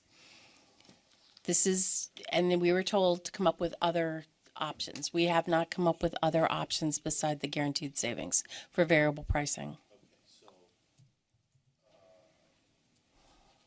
just to play the devil's advocate here, what term fixed price applies? If I have a 2-month fixed price, is that? No. No. Right now, we're talking about a minimum 12-month fixed price. Mm-hmm. Chris? I'm back on Candy's question, and it related to something the question about the start date. So just to be clear, let's say you've got the price comes out just for illustrative purposes June 15th for a start date of August 1st. No. Mike, walk through what you're thinking was. Well, 'cause that there actually, was- well, that was right. Oh, it was? Okay, I'm sorry. I thought, no, I thought we would come up with a reference price and then you would have a period to market that reference price. And then the customer would roll Right. on to But service. that was 6 weeks. In other words, sometime in mid-June, we would put out a price for starting in August, 12 months starting in August. Right, but so what I'm getting at is, at some point the window's going to come down, because you can't. You got to make sure that price, you're only selling and enrolling people to customers who will actually start on or before, who are actually enrolled and will be switched on or before June 1. See, what I'm getting at is that there's a little bit of a, if your reference price is operating on a calendar basis, but we're operating on a 21 billing cycle. Well, it'd be any time basis. within that month. What's that? I think the price would be valid any offers within that month. We realize, I assume that you guys, when you're getting new customers, do things on meter read dates, right. which is not going to be the first of the month for most, so- right? So I think we would be putting out a June price that would be valid for any, I'll say, contracts that start in June. Okay. So then you just have to make sure that you don't blow the enrollment so that, customers actually do start. Sometime in June, right. Okay. And, I think we have to think this through, because I think it could be that you submit the EDI transaction, but you submit the EDI transaction after the meter read date, and then the customer can't be enrolled until August. So I think you raised some good points. We've got to think about whether the prevailing date is the date the customer signs the agreement, assuming that the ESCO is going to enroll the customer within a certain period after the agreement signed, so that it's really not, the ESCO doesn't have control over when the customer actually gets enrolled. So if it's the enrollment, the contract is signed 2 days after the meter read date and then submitted to the utility three days after that, you may end up, there may be a delay. So I think the prevailing date has to be the date the contract is signed. Except, but then you have the problem on the front end, because for some period of time there in the first couple of weeks after the price comes out, if you submit the enrollment, then it might go through the previous price is in effect. You know what I'm saying? You understand what I'm? I understand the issue. Let's say you come out with the price in June on June 15. There was a price for a July 1 start that came out in mid-August. If you submit your enrollment on June 20th, mid-May, then you're gonna be subject to the customer both signed during June, during the period that the one set in May applied, and at least if you submit the enrollment on the 20th, the expectation would be the switch would occur. So that would seem to look like a contract that would be governed by the June benchmark that was set in May. Do you understand what I'm saying here? You got an issue on the front end where we may need to hold enrollments, or just saying, well, it's the date that the customer signed governs, but if the customer signed in June for an August start date, then... And the futures are all based on, the data we're pulling is all August through June data. The reference price is calculated based on, these forward curves, in this example, ICE, starting in June. So we'd be pulling, say, June 16 through May of 17 forwards to actually calculate. Well, so sorry. Yeah, I'm not getting at the actual problem. I'm getting at the enrollment lineup, and I think I'm working my way through this.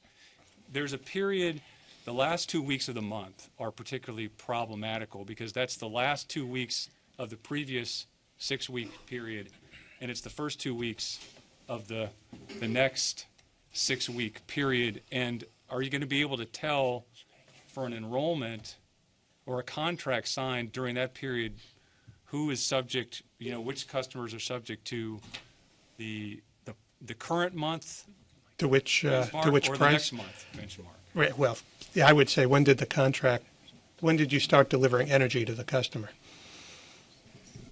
So the contract has to have the price in it. Right. Right. So when you're not going to be able to find out what the when the billing cycle starts until you get the information from the customer, right?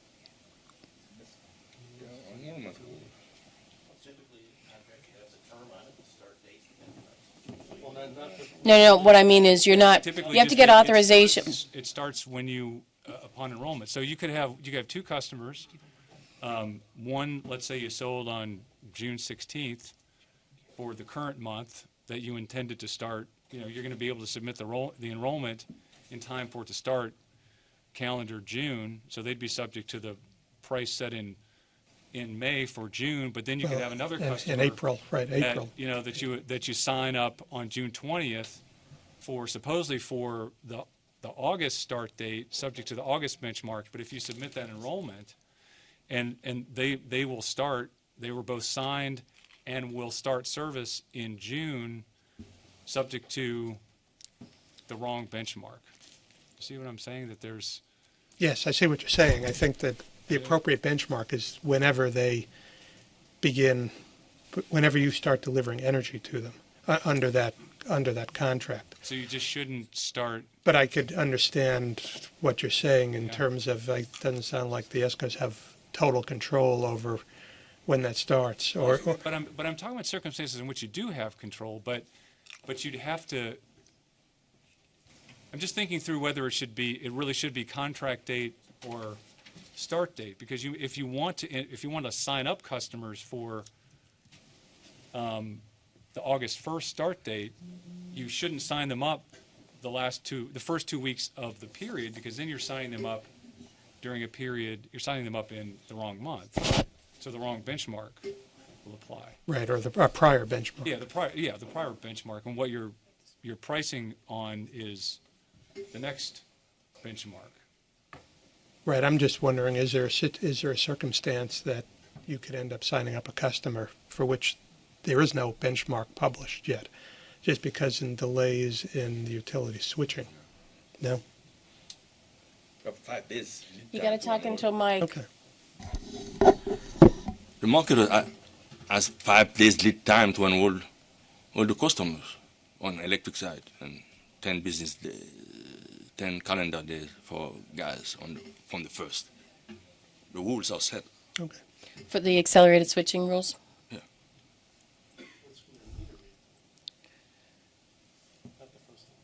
Let's go to the podium, but you know what?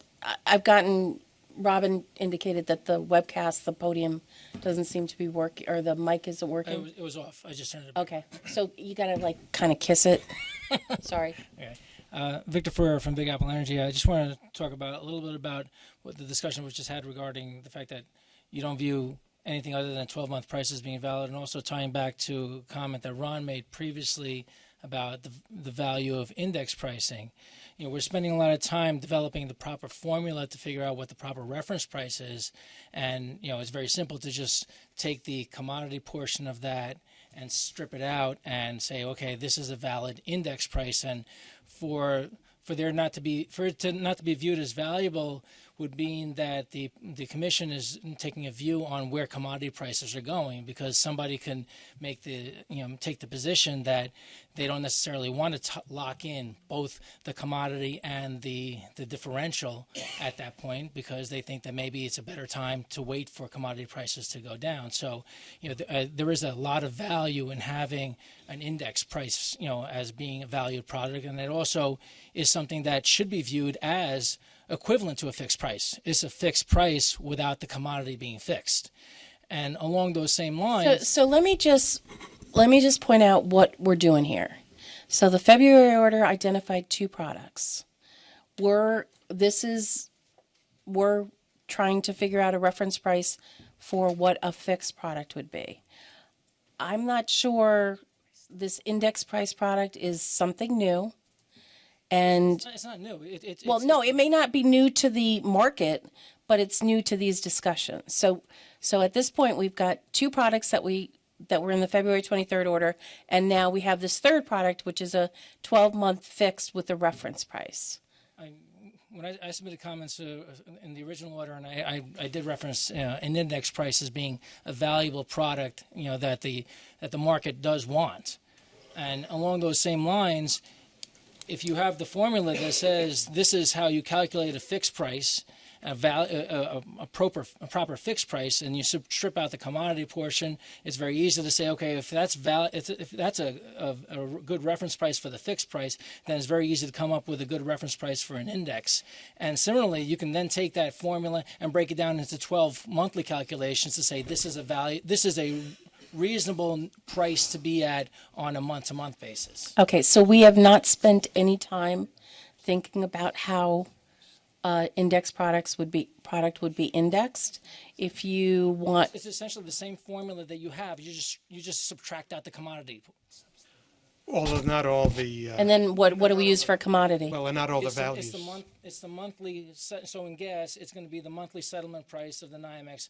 In power, it's going to be the daily the daily LBMP. You subtract that out, and all of a sudden you've taken the same formula that gives you a fixed price and gives you an index price under the same rules. Although not all the values in the formula may be the same for 1 month you can versus. adjust for that. You can make adjustments for that, but the bulk of it is in the commodity portion. It's the same concept. Portion. And you can do the same thing by taking that formula and breaking it down into a monthly calculation. And here you've established a benchmark on a monthly basis that's easily identifiable because you could point to an index, you can point to the NYMEX, you can point to the LBMP every month and every day on the power side and come up with a reasonable price. Okay, I agree. Could be done. Okay. Thank you. Are we done? On reference price, no. We're not done. No. Let's see. I have one later. Did the staff multiplier include the following? 1, price impacts of thunderstorm alerts along with unaccounted for energy and ancillaries. Yes. Yes. The answer is yes. 2, straddle and imbalance along with load shaping. Straddle defined as risk premium added to energy price to account for uncertain future load and hourly settlement prices inherent in full requirement service obligation. Imbalance being risk premium to cover volume difference when scheduling. Yes, the 10% was meant to cover all that. Yes, the 10% was meant to cover all that. Then the next question is, did the staff risk premium include the following? 1, the cost of holding a price open for a period of time, like a week or a month. That option is a risk to ESCOs. And 2, customer acquisition costs that include margin, broker fee, billing, and credit fees. That was all intended to be in the 2 cents. That was all intended to be in the 2 cents. Yep. Okay. Do we have other questions? Go ahead, Chris. Talk into the mic very yes. closely to the mic. Yes. I will not kiss the mic. Is F just 1.3? Or is it 1.1 times 1.2? It's 1.3. Okay. And for the 10% and the 20%, is there any further kind of breakdown you could provide on that as far as your sources and what that's based on? At least one of the sources provided actual numbers, which I converted to a percentage and then aired on the high side. So this is another one of those, this is a conversation you had with somebody? Yes. Okay, so there's nothing, you didn't do your own analysis of what load shaping adjustment might be, or the tariff. Which was it for the, was the conversation for the 10% or the 20%? Well, for both. For both? Okay, so no independent analysis of what the tariff? Well, I mean, energy? we're obviously familiar with what's in the tariff for losses, things like that. We're familiar with UFE, but no, I don't offhand know what an appropriate load shaping adjustment would be. We captured, we're weighting the ice on and off peaks with the energy contained within the utility load shape, so there's some load shaping going on there. We don't have monthly load shaping. A lot of load shaping goes on. Okay, thanks. Reference pricing, going. But it's not gone. No, not gone. Okay, so are we done with questions, comments on reference price? And again, we appreciate any of your comments in writing. Right, please, written Kim's comments. described how to, if you have comments that you want to file and portions of them you want to have remain privileged, how to do that. Go ahead. Yeah, I just want to make 2 points on that front. The best way to do this for ease, both for yourself and for us, is to create a separate attachment that would be, quote, the confidential exhibit to your comments. It's easiest for us to handle an exhibit like that. And the other thing is to remember to use the appropriate software in providing a redacted copy for the official record, and the unredacted copy goes to the FOIL officer. We've had some experience in the past of individuals being able to use a certain, I forget what it is, Google feature to unredact your redacted version. So we don't want to have a repeat of that here. The other thing is that make your case in your cover letter why it should be exempted from disclosure. And, obviously I can't guarantee exemption from disclosure. It's a case-by-case analysis, but make your arguments. Something like this should be easily able to make with respect to a substantive competitive injury being incurred as a result of release. So you guys have done this before, and I'm sure you'll be adequately covering the bases again. Go ahead, Chris. Did anybody I have to ask this. Did anybody discourage John from using an FU term? No, we actually encouraged it. Actually, I will say that about 5 minutes. That term, it would have been him. About 5 minutes after we posted it, somebody said, "Oh, we can't use that FU thing," and I'm like, "Too late, it's gone." So, people did recognize that it was not. They were all FU terms. Okay, so we talked about reference pricing and we talked about performance bonds. We can go back to either one of those things if you'd like.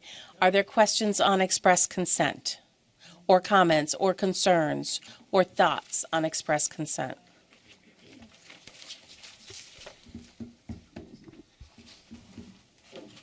And Mike and Paul are going to escape, so They have other stuff. Hi, guys. thank you very much. Nothing on express consent? Encourage. Are there other? We'll be filing comments strongly in support. Okay, good. I think that's, yeah.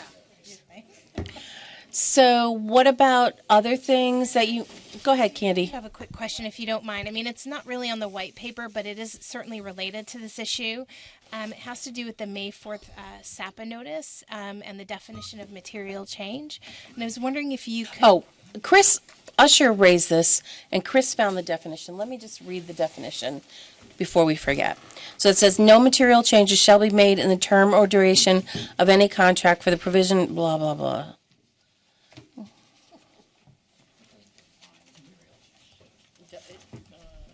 Is it defined in a commission order? It's in there, and it said every change is considered basically a material change. Except for the price. On a variable. So the question becomes... There's everything's material unless it's price. Right, so that was actually going to be my question, because the SAPA notice does say that you will be considering expanding the definition to include products. It says, and whether changes related to price may in some circumstances be considered material changes. But it's not real specific outside of that. So I just wasn't sure if you had, could enlighten me at all on what your thinking is regard to that notice. Yeah, I don't think there was anything other than trying to give general notice to the world that we're looking at this provision of the UBP, and that we're trying to get a better handle on how do you define material change. I don't think that material change, having covered everything but for price, is advisable in the future. I think we need to look at that. So the white paper is designed to try to look at a way to affect affirmative consent in a way that's friendly to the business model of the ESCOs, but gives due notice and consideration to consumer protections. So I think we have to deal with both of these things. Whether or not there'll be a change in the UBP to the definition of material change is up for discussion, but it is, the SAPA notice was designed to let everybody know we're thinking about this issue. And the white paper evinces one way we could be thinking about the issue, but that doesn't necessarily encompass the totality of the record the commission will take action on. Thank you for that. I was just, my curiosity was really as it related to what your thinking was as it related to price changes and express consent. Yeah, I don't think that, let me just say this, I don't think that at the time we wrote that we were thinking that price, I think there is a question as to whether or not a change in price is a material change. And I think that most, when people went back, the UBP is like the Bible. Sometimes you remember the most aptly quoted sections of the Bible. I mean, for me, right? And then you forget all this other stuff, but it's still in the Bible. And then you get to the UBP. This is one of those sections. Like, I could recite to you EDI transaction dates. I could recite to you a bunch of things still now, and I haven't been close to it for a while. But that one came out of the book, it was like, it says what? And so when we read it and we said, wow, price is exempted from the definition of material change, that caused people to ponder the reasonableness of that. And so that is up for discussion and it's up for consideration. I'm not sure I think we're more focused on fixing this issue about the express consent and trying to get a better handle on material change and whether or not any other change would really constitute material change than we were at looking at revoking, let's just say, the price exemption from that definition. Sorry for my Bible analogy, but I get that thought once in a while. Okay. What else? We're here. We're willing to talk about other things, retail access related. No, we can talk about the weather, Pittsburgh. I'm about ready to talk about my favorite Bible passages. She's got a lot of them. I know I'm in trouble when she brings them up, but it's okay. Go ahead, Ron. I want to leave as much as anybody else. I'll just be very brief. I just think, based on the discussion that we had here about the reference price, and Chris brought up a lot of things about timing and stuff, if the benchmarks are too close, it ain't going to work. It's not meant to have that degree of tightness. So if we're running, and Ron, again, I think we were, as Mike said, we tried to be as conservative as possible and to give as much leeway as possible when calculating the reference prices. So, in other words, we agree with you. yeah, I'm not. Yes, and I agree. Maybe questions of degrees, we may want to tweak it a little bit, but I just think, as a broad notion, if the benchmarks are going to be too tight and like a little change here or there, taking out regulatory changes and stuff like that, it's just not working. But the intent should be something broad enough where there's no gouging, and at the same time that's operational, and we don't get into these days like I had a little hard time following Chris, but I think he was going in the right place about if it's a roll then and roll there. That should never trip us up. Right. But if it does, we agree. we're in trouble. Okay, that's all I want to say. I want to go. And I would just maybe layer on to that is that there's a lot of resources that would need to be dedicated, and that needs to be factored in as well. So if you make it a reasonable standard that's not process intensive, that's probably a good outcome. Anybody else? Hasta la vista. Okay, thank you all for coming. We look forward to your comments next week. Talk to you all soon. Thank you.